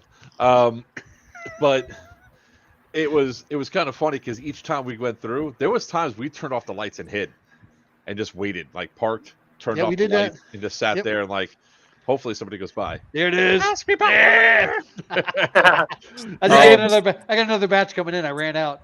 It's not a party till the wiener comes out. You got that one too? Yeah, you gave me this one at the mall event. Okay, I cool. didn't even have my technical. Well, but I'd yeah, give them just technicals. I'd give them out to I was told by I don't remember somebody that when the Vic is down, I just assume that turning off the white light is just common sense. The Vic driver that wasn't doing it was not in this chat. I know exactly yeah. who There you it go. was. We killed them. We heard the people yelling when we did it. I 'Cause- blew them up. We rolled right up behind him. We threw the nade. Didn't call the nade. I was like, okay, cool. Maybe he didn't realize it was that close. My deploy got out. He run up and went, poop. Got him right in the front and then the tire. And then he looked over, saw the smoke, and just was like, whatever. So we drove right up beside him and said, you know y'all are dead, right? They go, He what? was I was like, "We "Where'd you hit come from?" Right there. He He goes, goes, "Where'd you where the hell come did you come from? I was like, I ain't telling you. I I will would never. I will say that it's probably in that same moment. I'm not sure, but we were trying to figure out what was going on with the white lights, the light bar in our faces as our technical. We're approaching that other technical, and we couldn't see anything. It's a very bright light bar, and I think it's angled up a little bit. So like we were having trouble seeing anything. So like Bobby, to what Bobby was saying, like we're having to go very slow. I'm like kind of focused on what's happening in front of me, why they aren't shutting it off, and I look to my left, and then we get hit by a rocket, and okay, now we gotta throw our lights on, our dead lights and all that. So yeah, that was a little frustrating. That could have been, that kill could have been avoided, but we live and we learn. But the music, I mean, what do you think about turning the music? Like blasting some war music while you're sitting there dead? I mean, how do we feel about that? So part of the things that I think about that is, Just remember. it's almost a disruption of what's going on, and your Vic should be burning, not playing music. Yeah. But Here comes the fire. But you know, it's- play- I also But it's don't have a Barbie speaker on mine. girl. Sorry. I don't mind it. I personally Barbie don't mind girl? it. If you're asking me rules breakdown, I there's two sides to it, right? It's funny when all of a sudden we go through and you're dead and somebody's playing Fortunate Son. One of the technicals was playing Fortunate Son when we were rolling through and they're dead. I laughed my ass off at that. So I don't mind it per se, but if you ask me for like a rules thing, I was like, well, technically it could be distracting, but Yeah, I agree with that. Here. I think it's still cool. it is Yep, cool. I Like, agree. It's cool.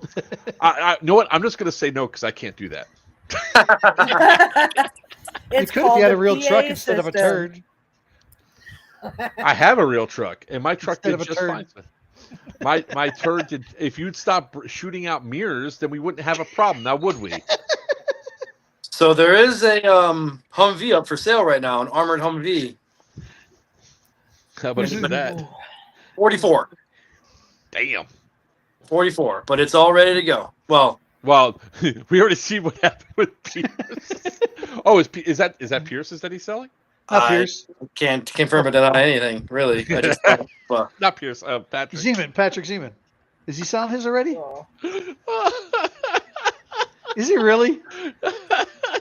I wouldn't know if it's that one or not, but I did see where there's one that's coming up for sale here. That's kind of all set up. So I think there was I don't think it is now. He wants to be able to drive an event. He ain't gonna sell it yet.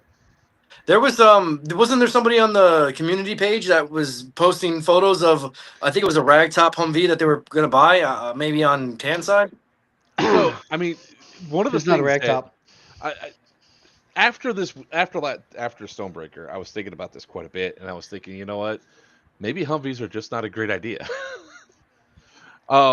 For a couple reasons. They're a bitch and a half to transport. When they go down, it's going to be a bitch and a half to get fixed. And they're loud, they're huge, they're not maneuverable comparatively to our trucks and Bumblebee, right? Because we're all pretty nimble. Even your truck with the way it's up can be pretty nimble with the way the driver is. But I also give that credit to the drivers themselves. I've If only you know seen how him to get drive. stuck once. I'm not even talking about. Hey, my four-wheel drive was down.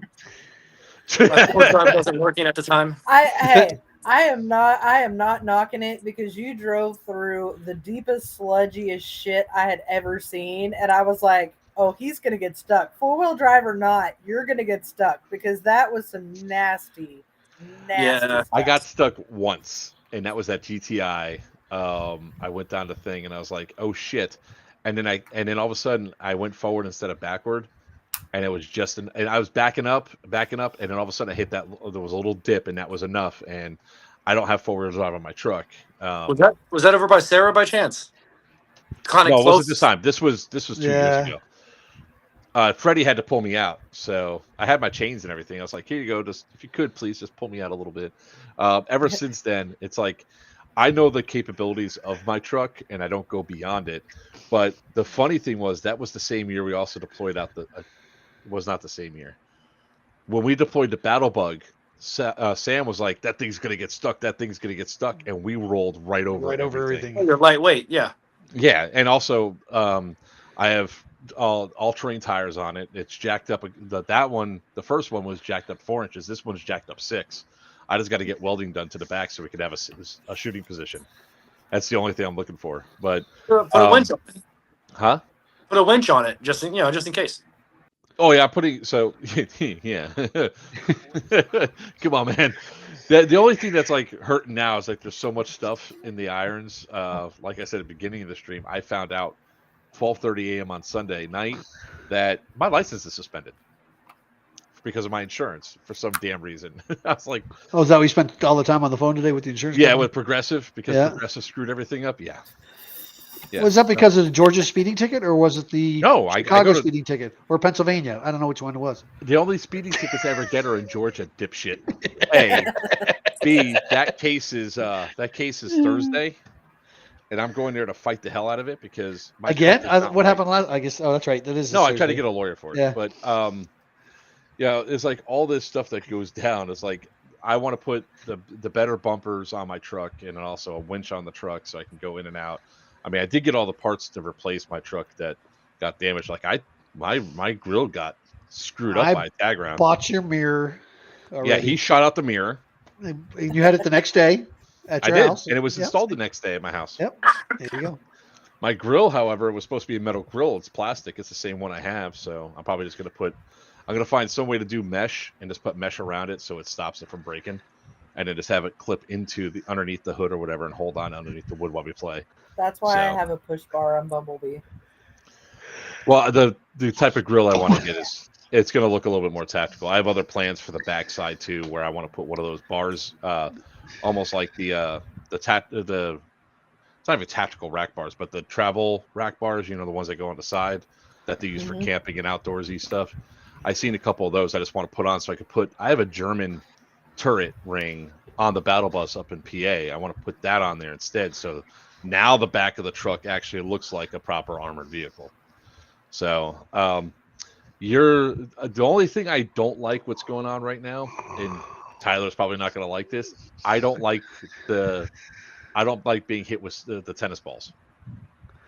Hey, There's only Oh, one. Shots tennis fired! Shots fired! Well, the reason why I don't like it is it's so rapidly able to be redone. Yeah. And you have the range that you all have is fucking insane.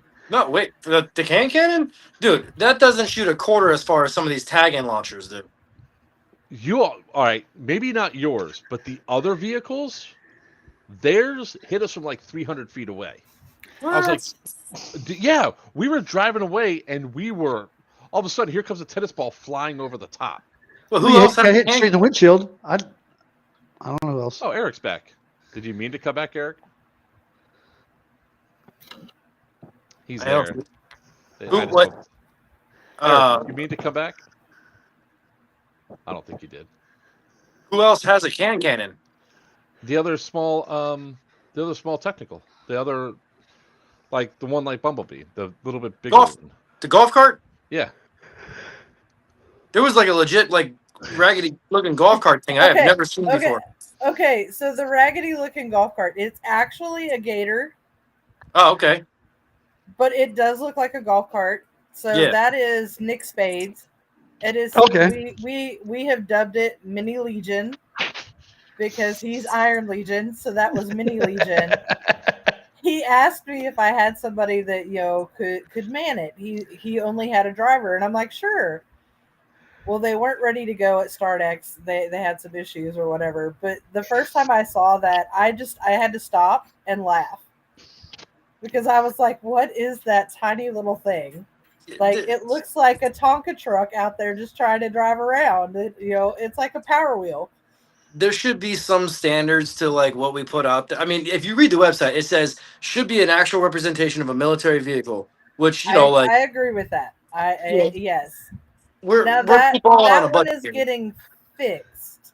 Marks looks like a Taliban What you leftover. were talking about is replacing that. Look, Oh. you need to. Yeah. Sir, that you need is to leave my Nick truck that is alone. doing That's that. what I gotta say. Okay. Yeah. So that is coming. They had one as well, and they were a bane to us at Sirius Viking, and they were also shooting at the same thing. It's like we were driving away from them, and all of a sudden here comes a ball right across, and I look back in the rear view, I was like, holy shit, and it barely missed us, and I was like, then we got hit with a rocket, so it didn't matter. Are you talking about the actual side by side, the 4-door side by side? Yeah, I think so. Yeah. Oh, that's TAC moves. That's technical. Do they have a can cannon? Mm-hmm. I did not know that. Yep. So I'm looking at my chat here. John was manning Unit 91 as a gunner. I think most of Sunday. He's saying that he thinks it was when he shot at you from about 100 feet away, but he was on top of the hill. So like, I don't know. This was Sunday. Sunday we had it. I mean, there was definitely stuff that when you guys were shooting at us, it's there. It just seems like those things, and they're so fast to reload too. Like when you guys were just before the pipe yard. We came up between the two buildings. You shot at us. I hit the brakes. You missed. I go, and all of a sudden, here's like, yeah, well, I got another tennis ball for you. Boom. And that came, and as you shot, it hit the front of the hood, and then the other guy shot the rocket. No, you missed us, but the rocket went right off the windshield, and I was like, well, we're fucking dead. Yeah, it's a double whammy. Oh, also, our 2 hand launchers are now defective, so we can't use them anymore. The pins, the plastic the plastic finally gave up on them because the whole thing bent down. You have to hold it tight and then fire. We are looking into getting some launchers. I got a good handheld one now. Sal told me though with the can cannon, it has to be a direct hit. The 10-foot radius thing that doesn't like. We only counted direct hits, but it was like that's like, pretty difficult. Not balls, man, bullshit, Tyler. Bullshit. I mean, maybe not on a full size pickup truck, but like hitting Fupa or like a side by side. But like the Fupa, he's so low that like you've got to get a pretty good shot to get him in that sand rail. Yep. That sand rail is not very easy to hit either. Because he's very skinny. Narrow. Yeah. Yeah. There was a pretty cool little montage we put together where Unit 91 was backed into a corner at Sirius Viking, and I was in the back gunning. And I mean, I shot one after another after another. They kept coming down the road and hanging that right because they knew where we were at. But I took out the white SUV, the Fupa, the sand rail, the Fupa again, then the sand rail. It was like, okay, I think we should leave this spot because like that's not really fair at this point. Isn't that also the definition of insanity? Doing the same thing like Yeah. over and over again and expecting a different result. Like at Stonebreaker, it's not supposed to be a Stonebreaker discussion, but at Stonebreaker, we went up to try to take Betty. Couldn't take Betty. We made 2 pushes on Betty. I said, "Screw this, we're out of here," right? Because it's just not going to be effective with as much power they have, and our infantry wasn't working to our advantage, right? But then I'm looking at the other technicals, and the other technicals are trying to do the same thing, and especially on Sunday, or Saturday. At one point, I am pounding the steering wheel, pissed because the white Bronco with the trailer has all the guys inside of the back, a full load, and they're stopped on the road. Doomsdays was also stopped on the road, like trying to go to Monica. They were both stopped there, and I'm like, "Y'all need to move. Y'all need to move." And then I just got a radio. I was like, "Get the fuck out of the trailer! You're about to blow up, Ninja!" They go out, and then here comes 10 grenades come flying over the fence, and they all get taken out. It's like, I don't stop unless I'm deploying somebody to take an objective or personnel, or I'm dead. That's the only 2 reasons to stop in a technical, or maybe that you're stopping to turn around and go out a different way. But you shouldn't stop because as soon as you do, they get range, and they get range quick. And that's why. If you're a moving target, that is the downfall to the tennis balls because the wind does kind of screw them up a little bit. Whereas the tag-in rounds, they've got that cone shape. They'll cut right through the wind. They don't care. Yeah. Like when the video that you put up about the Doomsday Vic, somebody goes, "Is it?" And you said, "Is this a hit or not?" And somebody goes, "It's Mark's. It looks like Mark's Fearless." I was like, I wasn't moving. That's not me. Oh yeah, that one. Yeah. Because I was like, if I'm not moving, I'm either dead or I'm dropping somebody off. And even though, I tell everybody, if they're deploying off my vehicle, sides of the bed, back of the bed, just everybody go off and get off. I should not be stopped more than 3 seconds. Because I don't want to get destroyed. Because if I go down, everybody in a 10-foot radius dies with me. Get off and run. Don't use the truck for cover. Yes, absolutely. Tater wants to join. Yeah, she's very whiny. Yeah. She's very needy today. Yeah. Sweet. So okay. we have 2 other Vics that we want to start getting out to events. We want to get the Rat, which was what's his face's the Geo Tracker. The old one, Geo Tracker. Yeah. Oh my God, I forgot you bought that. Yeah, we have some stuff we got to get fixed on it. The throttle. It'd be nice cable. to get it back running. Yeah, we need like another. That thing was a beast. It was just. I remember he's like, "Yeah, you can go look at it," and it's in this tiny little horse trailer, and I'm like, "What even is this thing?" And I'm looking at it, going, "Wow, okay." Oh, you talking about what he has now or what he had before? No, what he had before. He brought it in a horse trailer. Did he really? I don't yeah. remember bringing the horse. I thought it was on a trailer, open trailer. It was in a horse trailer because there was like this much room between all of the walls.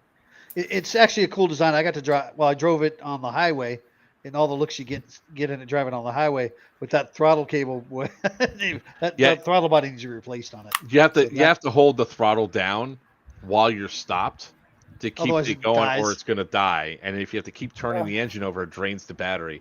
There's a couple of things we got to fix on it. We got to redo the wiring and stuff for the lights and all that, and the cameras, and just probably get a bigger alternate. For a ride.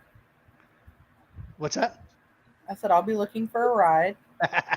But we also have the battle bug, which if I get to get the plate welded, because I have ideas for that one. Because the bug also looks like your vehicle. All the small Vics look like they're going much faster than they are because they're small and maneuverable, and most people don't realize this how fast they look. Like I kept getting yelled at when we were driving the first battle bug around, they're like, "You're going too fast. You're going too fast." I was like, "I can't. I'm literally in second gear. Just keeping it going." I was like, "I'm only doing 10 miles an hour." He goes, "Look." So I started filming and looking down at my speedometer, and at one time I got pulled over by the TCA staff saying, "You saw it." I was like, "Come here." Pull up the thing, and I was like, "What does that speedometer say?" It says 10 miles an hour. It's a small Vic, but you could dodge shit in the smaller vehicle. Yep. Yep. So this has all been really, really great. I mean, I would love to build up on the technical rule set for Third Coast, because it's so much fun to be out there, and it's such a dynamic when you have vehicles out there tearing shit up. It also is a moneymaker for them, because how much pyro was thrown at you guys? So Coach actually made that comment when we were over there getting Mike fixed up at Iron Fury. He said, I am one of the top performers when it comes to their sales. And I was like, what do you mean? And he goes, the amount of pyro that people buy to shoot directly at you guys is just astronomical. Makes and sense. I said, well, one of these days I'm gonna actually sit down and count how many grenades, how many tag-ins, how many were actually shot at me, and figure up a dollar amount, just because I'm curious. Morbid curiosity now. But yes, technicals are their almost number. They are in the top 3. I went up to Sam at Sirius Viking, and I walked up and saw, "I want an MVP trophy, most valuable player." He goes, "You didn't buy anything for me this weekend." I was like, no, bro. No. 13 grenades at one time. Yeah, I was like, he goes, "Okay," while we were already dead for like 20 seconds. Lights on, whole 9 yards. And he's like, "Go away." I think every technical should get some kind of award, because yes, we do. We make them a lot of money on pyro. And we spend the most. Definitely. And we spend the most, yeah, because we've got to shoot it at each other. Oh yeah. I mean, dude, we are raining through BBs. This thing takes a whole bottle, and it's gone in 30 minutes, an hour, maybe. It depends on how often we're shooting, but the amount of BBs and pyro that I don't know if anybody knows, and I know you guys will know this because you guys bring technicals. I tried to explain to the people on my that come with me or hang out. I'm like, you don't understand. I drop at a minimum $1,500 out of my pocket every event. The event. That's not including tickets. That is just pyro, ammo and pyro, BBs, and fuel. Fuel. I was going to ask. That was fuel. Yeah. That's including. That is at a minimum. Every event I go to is a $1,500 bill. Yeah, it sucks, and I'm 4 hours further south. I'm down in the Tampa area. It's not fun. Yeah. Yeah, and we're down in Fort Lauderdale.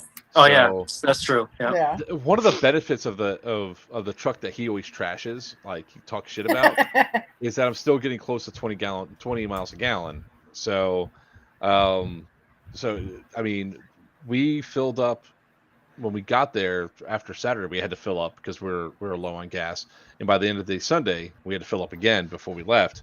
And we're about 3/4 of it. We're down to about a quarter tank because of just how much driving around. Because we're not driving at high speeds. The vehicles aren't being efficient. So in fact, I went from 20 because I have that little thing that tells you what the average is. It dropped from 19.6 down to 12 on Saturday because you're just doing these short circuits, going real slow. Well, and like with Tyler, he's pulling Unit 91 on a big ass trailer. I'm pulling the big ass camper. So, I'm getting 5, maybe 8 if it's, downhill all the way to these events. And I'm just like, it's a lot.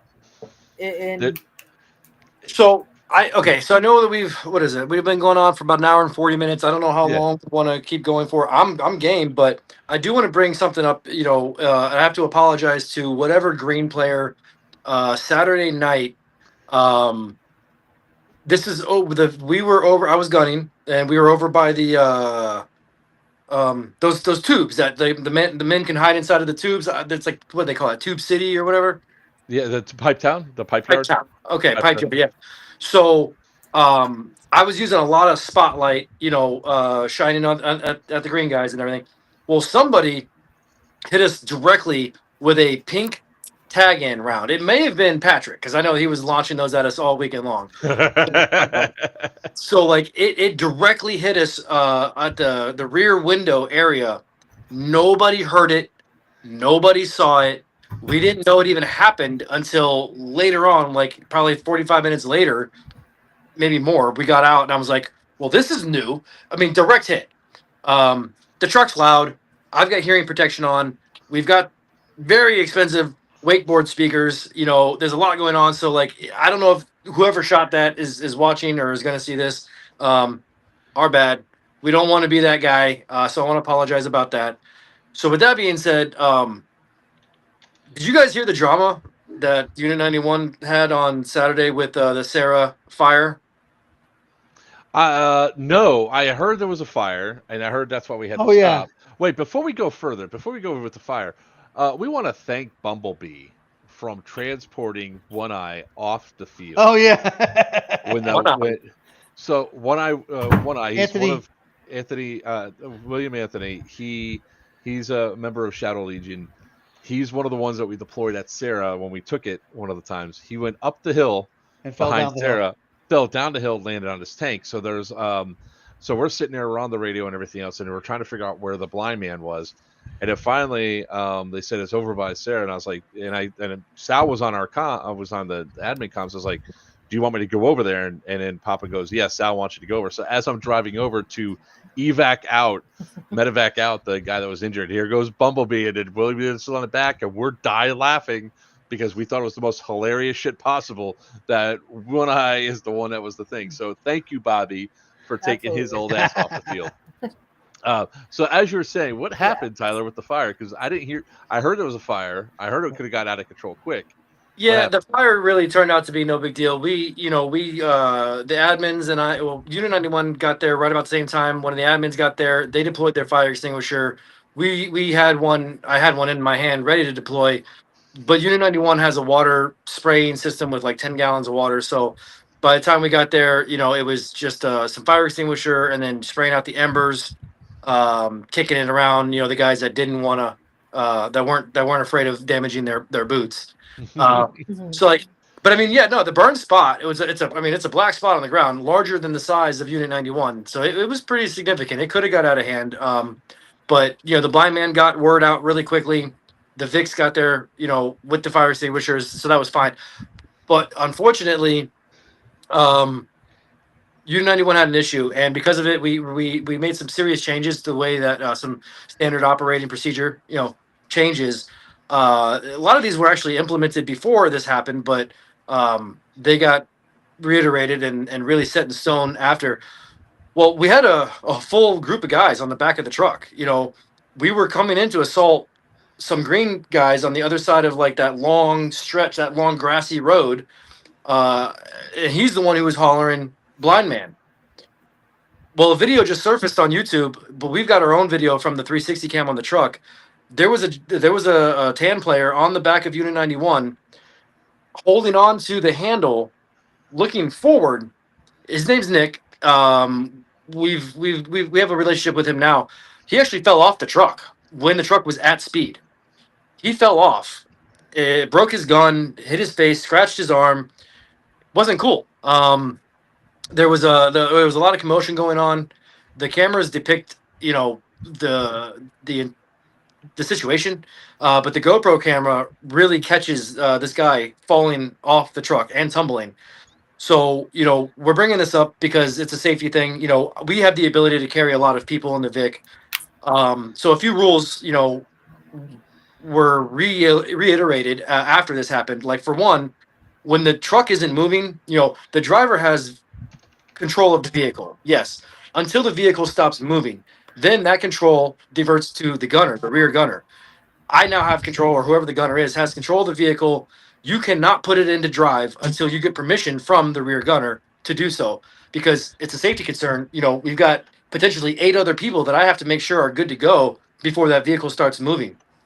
That didn't happen. Well, everyone said that they were good to go on the camera. You can hear it. There's a lot of commotion going on, but the guy, everyone said that they were good to go. Mackenzie Mack was actually sitting in the back of the truck. She saw all this happen. Nick really didn't have the greatest grip, on the truck. So not only does he starts to fall off, right? So now the majority of his body is being dragged by Unit 91. He's holding on to the handle. When I look over and notice what's happening, I'm yelling on my comms, to stop the truck, stop the truck. He doesn't let go of the truck at all. Like he held on. If the truck had slowed down just for a moment, he may have been able to catch his footing and get back onto the vehicle. His buddy was trying to reach for him. It happened very quickly, but he let go and the truck was probably close to 12, 15 miles an hour. So he did a full tumble. And he's okay. I mean, he bent the barrel on his gun. It was his first TCA event, so we felt really bad for him. So we all stayed up late that night. We cut his barrel down for him. We got his gun working. He had some scratches on his arm. He was a really good sport about it. But it's just I'm bringing this up to shine some light on it. Like if you see the YouTube video, which I can send you guys later, it looks bad. It looks bad. Let me share something that you guys might not have seen. It's something that where we decided to make changes to our truck. This is Overwatch 6. Oh, I don't think you guys are going to be able to hear it.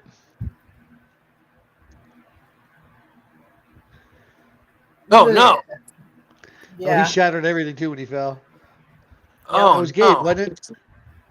Yeah. Yeah, that was Gage. Oh, he took a knee. He's like, yeah, I'm good. He busted. So, yeah, Nick handled it pretty well. I think he was putting, nobody wants to sit there and cry about it, but like his gun broke. It kind of sucked, So, yeah, you want to go to bed? Goodbye. Good night. Good night. Drag you into frame. I want to say right here. So, this is what Gage was doing was he thought that he was going to be able to jump off the truck and catch his footing and run to the tree because we were being chased by a helicopter, right? You see him look at it. You see him look at it right there. There's the tree, and then he pushes off and tries to jump, and he's still looking at the tree, and then he falls and eats it. Now, luckily, he was also okay. So what we did from that point forward is, we put some rules into place to stop things from happening. You said it to me? Yeah. All right, give me 1 second. I'll pull it up on the other screen. It looks from that perspective, the 360 cam on the truck does show Nick didn't have a good footing on the truck, and everyone said, yeah, they're good, and we took off. So the new rule for Unit 91 is like during any kind of an emergency, blind man, and we're gonna go respond. I need dismount. Everybody get off my truck, so that way we can go safely at speed. Not to mention, we were off road when this happened. You can see on our view, which I don't have prepared at the moment, Unit 91 does kind of make a weird turn. That's the part that threw Nick off the truck. It was just a series of unfortunate events, and I think we learned a lot from it. So, I'm putting it out there for an educational moment. And it's happened to at least everybody here. Okay. Part of the reason that we have to have the straps in the backs and things of that nature, technically our dismounts are supposed to also be strapped or some kind of a retention where they can't go out the back. Well, in Bumblebee is we had to put a bungee cord across the back if anybody was going to be in the back, or the bed had to be up. Okay. That would be because Chevy told us, yes, I'm good, I'm holding on. And then Bradley gives the sign, I take off, and he slides right out on his ass. And then that guy, Robert, who ripped his pants at Sirius Viking that one year. Yeah. And it's all because they don't realize the force back there it is. when you're taking off. They don't understand it And so when they get in there, they're just casually holding on, and they're like, "Yeah, I'm good. I'm good." No, no, no. So before I had Bradley in the back, and when people got in, I was like, "You scoot all the way up. You hold Right. on tight. It's gonna buck you out the back if you are not holding on tight. We are much more aggressive about the commands. Like, I mean, as a gunner, I've trained everybody else who is gunner on my truck how to load people. But also, we do not move now without the gunner's permission until everyone is holding on to everybody else. Yeah. Yeah, he takes a good spill. I mean, we check on him. He says, go, go, go. But at the end of the video, the guy filming goes up and you can see how bent the barrel is on his, and that's a gas blowback rifle. So they didn't have any parts for him at Junkies. Right. So we did what we could for him. And, I gave him my card, gave him my number. I hope that. Look at that. Oh yeah. Yeah. Jeez. It's, it's just, it's just one of those things, I mean, I guess we all know what we're getting into. We all signed the liability forms. It's going to happen a bit, but just having safety, procedures in place can prevent a lot of accidents. So one of the key things is like, we had to make decisions and changes to how we did things in our technical after Overwatch 6, right? Gauge showed that we have to deal with the lowest common denominator. And the lowest common denominator is airsofters are idiots. I'm an airsofter. I'm an idiot. I don't care who you are in the airsoft thing. Sal has done something stupid in airsoft, right? Right. The pinnacle. We all have done something that we think is a good idea at the time, or we got caught up in the moment, whatever. Like some dumbass, shooting me full auto inside of my truck at point blank range. What? Yeah, this one right here at Serious Viking, in front of an admin, mind you. And they were He cracking brings up. his gun in, puts it down, and right in my leg. And I was like, "What the fuck?" Was that a discharge or was that intentional? It was accidental discharge because he doesn't know how to put his gun on safety when he brings it inside. Hey, you know what?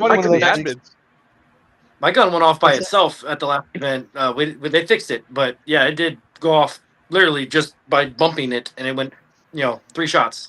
My gun has both my OCA and my main the Joker gun both have hair triggers. You can shake it and it'll fire, which we have to factor into the lowest common denominator. Then there's also on top of the fact that we have to factor in for idiotic things that we do for fun, like this one getting involved with the Great Skittles battle at the last Serious Viking. Getting involved. Okay, they started it. They shot me first. Thank you very much. With the thing of Skittles in the ear. Thank you very much. And I finished the fight. Let's just say that the guy in the backseat of my truck really regretted doing what he did because this one unloaded an entire mag. We were at dead. Full auto. The driver at the time was screaming at her, going, "No, stop!" He goes, "You're collateral damage." She goes, "I am not collateral damage." She gets out of the truck, walks up, and smacks the ever living shit out of him. She walked up, whap me. Get your fucking ass back in the truck. Back in the truck right now. It was awesome. It was good. It was yeah. Yeah. So even the shots were awesome too, though. Like there's things that, like whenever somebody's on the vehicle, if I have a new person on it, it's like I have to show them what 50 feet is, what 10 feet is. I have to tell them, look, if you're driving in the truck, pull the mirror in. If you want, use the top of the mirror as a rest, but don't shoot out my side view mirrors. Right. Okay, so I shot out the one mirror at an event up in where were we at? We're at Colony Wars up at Black Wars. Ops Bristol. Yeah, that was the first time that happened. And then this one here, actually it was his fault because he didn't have to stay off the bumps. So when off the bumps, there was a freaking tan guy right there in the woods there. I went to go light him up. He hits the bump and the gun comes down and whap, shot the mirror out again. I go, son of a bitch. Did you mean to come back? Before we even got back to base, I had already ordered a new mirror on Amazon for me. He did. He was on there. And that's the stuff I appreciate, right? Like I found out that at Iron Dagger or whatever, Iron Fury. Somebody shot a round into my grill and it broke the grill. All right, I got a hole in it. Whatever. Right? The Stonebreaker, there's now another hole in the grill. So I was like, all right, time to buy a new grill. No, it's not bigger. It's a whole nother hole. Yeah, a whole nother hole. A whole nother hole. It's bigger hole. That's okay. No, it was. And then his windshield got shot out too. Yeah, It- that's by because a- some asshole can't shoot TAM players right in front of them. what are you talking about? What, you're blaming me for the windshield? You're blaming me for the fucking windshield? I want the money back for the mirror. Fuck you. You shot the mirror out too, Dick. And so I had nothing to do with that windshield getting shot out. Like, what almost I love the conversation that we're having about this, because this is like, you two are the enemy, so to speak. Except in the first hour of Sirius Viking, I was on the tan side for all of an hour and a half. Yeah, that was Yeah. really cool. Well, look, I go like this, right? When I'm coming to these events, if Sal asks me to do something, I'm gonna do it, right? And I'll find a way. So I went out, bought a couple rolls of masking tape, and I made it look like the National Lampoon's Big W. version of a freaking of a thing. And we still got shot at by 10 players, which was fucking fantastic. It was great. It was amazing. It's airsoft. But you know, it's like the camaraderie that has to be there, because if you're asked to do something, you should do it. Like if like, I'm sure, Tyler, if Sal came up to you and say, we need Unit 91 to switch sides, would you do it? Yeah, I mean, yeah. At the end of the day, we're yeah. I mean, I would do that in a heartbeat if that's what they needed us to do to make the game or the event more fair. You know, I mean, Vicks have gone down. You know, I mean, I've pulled Unit 91 off the field more than once to. I won't say any names, but we'll just say it's a green Charger that seems to need mechanical repairs every once in a while. So I'm taking the time, you know, out of our time to go get him going, because otherwise, you know, well, what's the fun in that? Like, I mean, because, you know, like, I want him, you know, I want him to be in there. I want to shoot him. I want to point out that Mike made a good point. Having everybody in the back of the truck hold on to each other was one of the rules that we implemented. You know, that seems to work very well. You know, hold on to your battle buddy. You know, hold on to the truck. If you can't hold on to the truck, hold on to your battle buddy. It seemed like everybody was a lot more stable after that. So just maybe an idea, if you guys aren't already doing that, it's not a bad idea. It's teamwork. You know, I mean, we're not making like radical turns and going really fast to respond to a blind man to put out a fire. So that's true. We were playing fire. Actually, the funny thing was, you mentioned that, and there was a Sirius Viking where we had there was maybe a Stonebreaker. Fire broke out on Eve. I had all of my Vicks respond, because we all had to. It was when I had the battle bus there. We all responded, and we used all of our fire extinguishers, and we got yelled at. They go, "Why were your Vicks moving everything else?" I was like, "Put out a fire." And they go, were you said to? I was like, somebody on the radio said, yeah, use your fire extinguishers. And it's a good thing we did, because it was going fast. Yep. And we were able to deploy three rather large fire extinguishers to help put the fire out, and everybody do stomping and everything. So it was important to get done, and I had to go buy new fire extinguishers. And it's like, so that's why I thought when you said there was drama, I was like, oh, did you get yelled at too? Because I got yelled at. No, I think they were actually pretty thankful that we responded with the resources that we had on the truck. We didn't need to deploy our fire extinguisher because they had utilized theirs to get the flames down. So really, all we did was dealt with the embers, you know, just what was remaining. But something was going on with the water pump on the truck, so I actually just ordered another one today. More money. So see that? Only money, you can't take it with you. Yeah, I'm going to be changing that out here soon. But you know, it's just I mean, also we use that water system to fill canteens, and I take that truck hunting sometimes, so I'll use it to, you know, water the dogs. So it's got multi-purpose, so it's okay. You know, I mean, it's just like you said, you can't take it with you, right? Well, it's a matter of, you know, when we go out to do this, is what is the ultimate end goal? My ultimate end goal is to go out there and have a memorable experience and have a good time, right? And I could have that memorable experience by doing what I do. You wouldn't think that you can get a 4,000 pound vehicle to maneuver and get behind enemy lines and do the stuff you do, but you can. I'm glad when I was listening to the end of Airsoft, you know, Papa's live, where Sal indicated that trailer is no longer going to be in play. I think we're at a point now with technicals that we should not have trailers in play, because they're just too big, bulky, and it pisses off the dismounts, right? When people get on for mine, whenever we go to do an event, I walk up and tell them, it's like, look, if you guys are getting on this vehicle, understand, I am partially suicidal when it comes down to this, right? My job is to roll up and to deploy you in some of the hottest zones. We will probably die. We might have to make 1 or 2 attempts before I get you where you need to be, but I will do it. But I give that expectation when I do the pickup. And I also explain to them where the exits to the vehicle are. You know, they're here, here, here, here, everywhere. I act like Genie from Aladdin by pointing off to the sides of the vehicle so when we stop, they can get off quickly and survive. And I've started doing that for like the past 2 years because we were at one of the Serious Vikings, man. It was nonstop before the pyro ban went into effect, nonstop hit after hit after hit after hit. And they're like, we're getting pissed off on this. So finally, it's like, then get the hell off the truck. And then we'll just go do gun truck bullshit. And we did. And then we went back to dismounts. So it's just a matter of giving expectation of players when to come on. I don't think you have a problem with this, Tyler. You have an extra dismount. But Bumblebee, do you have 4 people on the Vic so one can jump off and do the dismount? At times I do. We're trying to narrow it down to where there's one person that does it all the time, or majority of the time, just because I don't want somebody to fall off. And I know Bumblebee is not an easy ride. It is rough as shit.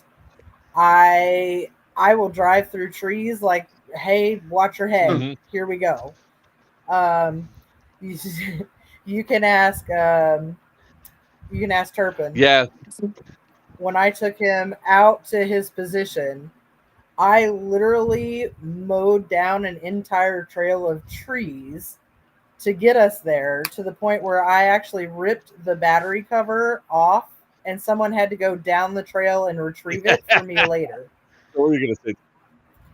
I don't give a crap, okay? It is an off-road vehicle. I understand this, and I utilize that. So we try not to put too many people in there that are not used to that. Because I will drive right through a tree. I don't care. It's small enough I can knock it over. I'm driving over it. I'm not driving around. So what about you, Tyler? You guys have a dedicated dismount now, right? Yeah, sometimes we've got more than one. If I don't know if you guys can see the chat, a lot of my guys are in the chat, and they're just kind of, bringing up some pointers and some tips of things that we last changed. one I saw was the keeping dismounts on the same page. Yeah, so I want them to repeat back. Like if I give a command, all right, everybody good, I want them to repeat, yeah, we're good. So like there's a verbal, like, yes, okay, I can see that they're good, but I want them to tell me that they're good before I tell the driver, hey, yeah, we're good to go, let's roll. Emergency or not, but then of course, now our new rule is that if there is an emergency, all dismounts need to get off the truck immediately. That's actually a good one because I didn't think about that before. And but, I mean, usually what it's funny, sometimes we're right where the emergency is just by happenstance. We didn't cause it, we're not involved in it, we just happen to be there. Sure. And it's one of those things, like we've medevaced. Yeah, we've medevaced people out of the AO because it's like, look, we can wait for the medics to arrive and everything else, right? I mean, luckily I have a paramedic or an EMT right below me that's riding with me. Not anymore. I didn't relicense. Well, you were. Shut up. It's like my mom's a nurse. She hasn't worked for 15 years as a nurse. She's still a fucking nurse. But we had medevac people out before because sometimes speed is a matter, right? So, I mean, for like Ice Cube, that's probably not a problem. But if it's like an actual real world injury, neck, C-spot, like I wouldn't feel comfortable moving somebody depending on like if it was like a neck or head injury. No, I wouldn't either. I'm talking about stuff that is simple, like Ice Cube or ankle, wrist. Like the guy that fell down like the one hill. eye. We went. So I drove up on top of the hill where people didn't think that I was going to go. And I found a way to get up where Sarah is, up on top of that hill back behind us. Bumblebee could fit up there, yes. I drove all the way up on top of that bus hill. fit up there. Killed him and the little guy that was with him. And they were talking, everything was great. The next thing I know, I look over and he is on the ground in the middle of this hill. And I was like, did he just fall or is he just he's a klutz taking a break? And so we went to check on him and he was like, no, I fell. I kind of tweaked my back because I fell on my tank. So I was like, okay, well, keep him there. I backed back off the hill, drove around, picked him up, and I was leaving as you guys pulled in, and you're like, what? And I'm like, no, it's fine. Go away. I got it. It's good. I'm taking you back. He's fine, you know? So I'm like screaming at Joker, no, it's good. He's good. I'm That taking was him to the funny because parking lot. And Joker's still no, trying to no, figure out what the we fuck. were laughing. Okay. Because we And know we who were- it was. We were laughing and we're like, Okay. Because he gave us the he gave us the thumbs up first before we started laughing at him. We're making sure. so we're if it's somebody that's bleeding, Good. I won't touch him. If it's Yeah. somebody that has a neck or head injury, I won't touch him. Right. But if it's somebody like, if somebody is injured, like we had a guy at one of my events, we call him Leroy Jenkins now. He was in. He ran into. Yep. He ran into a metal box, like a conduit box inside, full force. He ended up dislocating his shoulder. We thought he broke his collarbone, so we Made him go. took him out. Yeah. So it's like minor stuff like that, sure, but it's like I don't have a problem getting somebody off the field to get them as close as they can to actual to an EMT or a hospital. Because where the hell were we at? We were at one event where we had to take two people off the field at once that were really fucked up. Wasn't that you one time? Kind of sliding into a wall?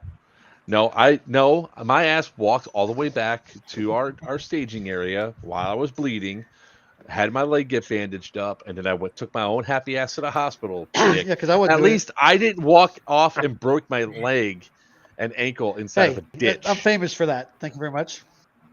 I'm famous I for walked off the edge of the getting culvert stitches. at GTI 2017.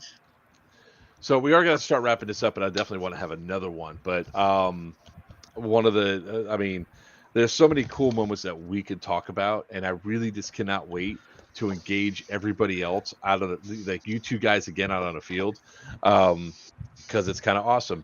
I think Unit 91 is leading the way with bringing more and more tech to the actual battle. I liked your truck. Drone deployment.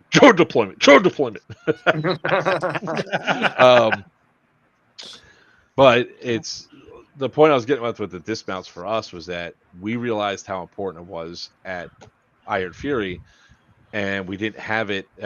We only had people partially for Iron Fury and Serious Viking, and we had to make sure that we had a 4-man crew just to go through and do it because it's just so. Oh, right there. It's so much of annoyance to the enemy team when all of a sudden, oh shit, that Vic just got through. Oh, don't worry about it. They're not over here. All of a sudden, we get all the way behind enemy lines and we take all your shit. So, did we mention earlier that the tire, it cannot be stolen from you? Like the green. Yeah. Right. We did talk about that. Okay. Yeah, I knew that the tire could be stolen because somebody did try to take it. And I was like, you can't mine. Yeah, they tried to take it from me too. I said, no, I'll fight you for it. Come on, dude. Like you're not getting allowed. this. You can't do that. So it was on a whole, like that last event that we had, even though we lost, we still had a good time. The final thing I'll say to ask the two of you, do you ever feel appreciated from your command as a vehicle, as a technical? He's looking for violins. Yeah, they definitely pull us aside, and sometimes they give us coins or a patch or whatever, and they'll say, "Yeah, you got a patch, you weenie, and a coin." The first patch I've gotten in like 3 years from TCA. Well, that's because you're the biggest whiner out there too. I will say, command on the on our side, they understand the swing and the pull that the Vics have. Oh yeah. They did not go the route that the green team decided to go with Vix. They were like, nope, we're going to keep building. We're going to keep going. So we had an entire stream on Stonebreaker, the things that were down that did not work well. There was a lot of things over there. I mean, Werewolf did give me a patch. He gave me a black patch as appreciation, so I thanked him for that. Good. But it's like I don't ever really look for a lot of affirmation in the stuff that we do. But when the vehicles are so instrumental, what? Huh? Yes. No, you don't ever look for affirmation. You don't. Not Dude, when if it you are comes being down caressed, to you start crying and whining some more. Again, that's you're what is it? You're transposing your own emotions on your own things. Me, on I'm old. I don't give a rat's ass anymore, dude. Yeah, you do. It's just a matter of that. We had actually a Green Commander say that if we actually knew how to support infantry correctly, we Oh, would not have yeah. lost the See? game. And That's it's what I was supposed pissed to be about. the other way around, but Yeah, she's got a and point. that was the whole purpose of the tier 1, was to get them to understand it is the other way around. The This is troops go, airsoft. then the Vics go, but it's never Yeah. let's hide behind them. Let's hide behind them. You're not So making any. You're not making any headway. so here's my counterpoint to that, right? That is probably how it's done in the military, but it's airsoft, and airsofters get scared of vehicles, right? We rolled up. One of the reasons why we lost Betty is that the infantry would never fucking move when a Vic came in. Never. They kept hiding. So we drove right up, and I got up right beside them because we're hiding behind the building. I said, look, when I drive forward, stay 15, 20 feet back, chase behind us. Wait for us to get taken out, and then come in and get the stragglers. We had 35 guys standing there. We rolled up. We eliminated an entire squad of guys that was holding between the two, and we got And taken out turned by the around and 5. crickets. We got Yep. blown up because of the guys that were in front of us. We held the spot and took out everybody. 3 guys followed. 3. Yep. And it's 3 like, guys follow. So if they all OPSEC would've- wise, I can't tell you, that's but fine. You don't have to. there is some stuff coming This is that basic. me and We don't Chris want are you guys. working on. We don't Yeah, want you guys no, well, breaking down your strategy. It's just this is basic it's stuff, right? and Yeah. it's Yeah. things that you guys could use too. So it's not like, but I haven't talked to my guys about it yet. So I want to talk to my guys before I let the cat out of the bag. But we are working on some maneuvering tactics with our troops. So there's going to be quote unquote markers to know how far forward have you cleared, because I'm not going past your clearance. Yeah. And that Hey, if you guys way can't, they're going to they should go. jump- They should jump on. If a grenade gets within 10 feet of my truck, I want you to jump on top of it so I can stay in the fight. And then, you know what? My dismount will jump off and revive you. Just makes sense. Yeah, there's like all sorts of stuff that could be done that it's not like an easy turn on turn off switch, right? For technicals. It's not just, oh, you guys are overpowered, you guys have it easy. It's not easy.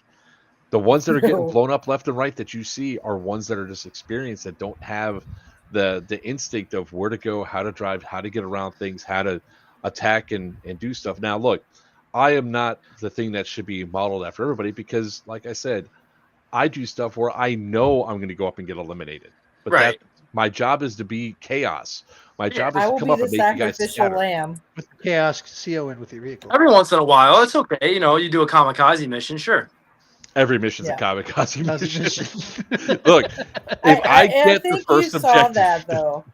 Huh? If you looked at Sarah when we all went into Sarah, we knew we were going to die. We knew you were dug in behind it, but we got as far as we could possibly get, and we made sure to come at both sides.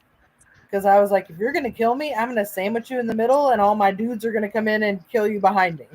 And that's That was- typically what that happened. Sunday but battle it was so fun. awesome. That Sunday battle That was was so that was awesome. phenomenal. That Yeah. that entire When thing where I got the truck we and look pulled up and there's everything the off. drone hubby. And then they turn around and like that other side by side was like, he goes, "Will you sons of bitches knock this off?" I was like, "Oh, are we causing too much disruption? Are you making you have to go backwards? Come at me, bro." Yes. Yes. But this has been a great talk so far. I want to do it again probably in a couple of weeks because next week I got to talk to. We're gonna have Gabe from MK Airsoft on. If you guys have not checked out his new Clarksburg field. Oh my God. I had a chance to play at it. It's the second largest indoor field in the US. And it is massive. Is that the I one mean, where you massive. took the door to the face? No, that's Miami Airsoft. That was That's a bus. Miami Airsoft, Oh. yeah. Yeah, I that was a while ago. Tinker hugged that thing. Every time I see it, I'm just like, oh my God, it's just a whap. Oh, fuck. Dude, I flew. I mean, I was lucky. I was lucky that I didn't end up in the stairwell that's right there because there's a stairwell that goes down to the emergency exit. I took that thing, I hit, and it wasn't like I jumped or everything else. Just the force sent me flying. And when I hit the ground, I was like, oh, I was like the shock for the instant. I was like, what the hell? Oh, Eric's still there. I didn't know he was there. He's watching. No, he's in the. He's in. He's in the He's in the chat. room. Eric, can you hear us? I mean, Oh, I you can can't talk, hear. Eric. He's actually in here. He said He's- yes. If He he can hear. Yeah, speaks up, he can hear us. So he's in the green room. He's not in the green room. He's Ah. actually here, but he doesn't have a camera on. so Oh, you don't okay. see him. That's Like what I it could is. do Okay, this to okay. Wiener, and I can hide Wiener, but Wiener's still talking. You can still hear Wiener in the background. So it's Gotcha. cool things. Oh yeah, and now I bring you back, and you're flipping me off. I can see the green room. But there's this one was no, that wasn't that thing. That the Clarksburg field is massive. He has 3 separate buses in there.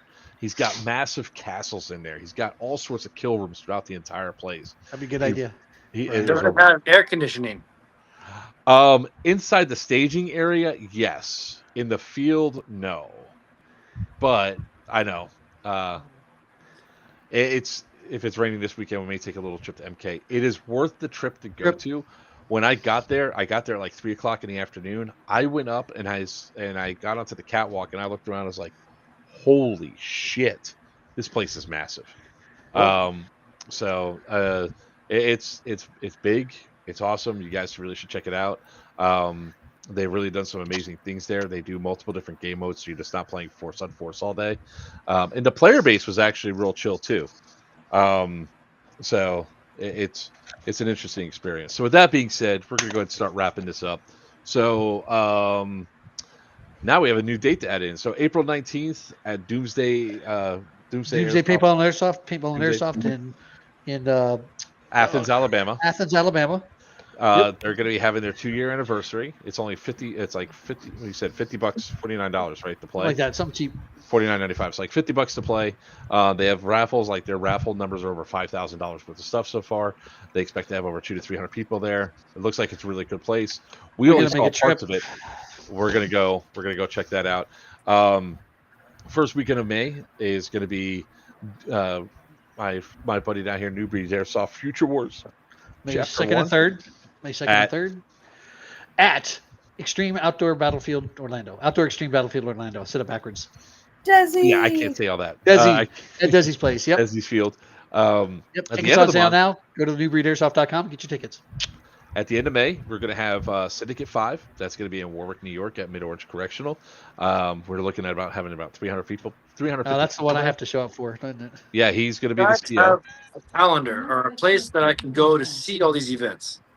All the events, no, my events, you go to playerswantedairsoft.com and you can see my events.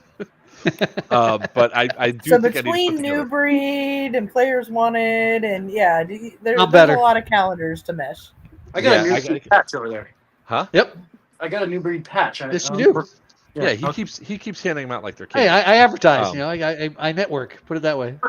Yep. I also want to put it out there for everybody that's listening that we have, because even though it's next year, we try to get going. Pew Pew at You at C4. C4. It's coming up. It's a cruise for airsofters. We're not playing on the cruise ship. Just a getaway. We'll be playing before the cruise at either Miami or Palm Beach Airsoft. Yeah, whatever. Whatever. Shut up. Cry Actually, more. make it this time. Yeah, make it this time. You don't even try. When? What That's time April. frame of the year? I know, if Next he year. shuts up. It's April 9th through the 13th, so it's over the weekend. It's on the Celebrity Cruises. What? Not allowed to do April? I do taxes. Negative, sir. Negative Ghost Rider. We've been asked to move it to May because of tax season. We have a lot of I people can that are do May. I can do May. April is a no-go. Speaking of shoot, I got to do mom's taxes still. Shit. all right, so That's this weekend. yeah, it's Yes. getting closer. You got like Well, what, 5 she, days? she doesn't get any money Next- back and she don't pay, so it doesn't make a Next difference. Friday. Next I already got my check. Friday is tax day. Well, unless you live in Yep. the state of Florida. If you live in Florida, it's May 1st. Really? Okay. You got more time, Wiener. I'm not worried about it. Like I said, she don't get money back. What Pew Pew at Sea is, since you guys are new to the panel, maybe not heard it. We go out on the celebrity. It's going to be the Celebrity Summit. We're going to go to Key West, then Bimini, 4 nights on sea. Drink package is included. The only thing that's not included, your port fees and everything else. For 2 people, it starts off at $1,890 and it goes up to like $2,300 depending on what type of room you want. So outside, Ocean View starts at the 1,800 range, and then you get a balcony or whatever for 2,300. So that's the range of stuff you have. The only thing you have to pay for is gratuities, but those are usually Did we have to pay $109 gratuities less. last time? Did we have to pay the gratuities last time, or is that included? Yes. No, you had to prepay your gratuities. You Oh, can okay. prepay I them. did. Then I did prepay And- them. Okay, good. I was just making sure I didn't, chintz on that. So it's a hell of a lot of fun. We got 30 cabins reserved for right now to hold back, and it looks like we already got 9 cabins confirmed. So that's awesome. It's going to be a really fun event. 10 if I Other had to do than one. that, we want to thank everybody that came on. We want to thank Eric from Doomsday Airsoft, Bobby Bumblebee, Tyler Unit 91, Wiener from New Breed Airsoft, and of course, I am Joker for Players Wanted. Until next time, may your BBs fly true and your opponents always call your hits. Good night. Squirrel.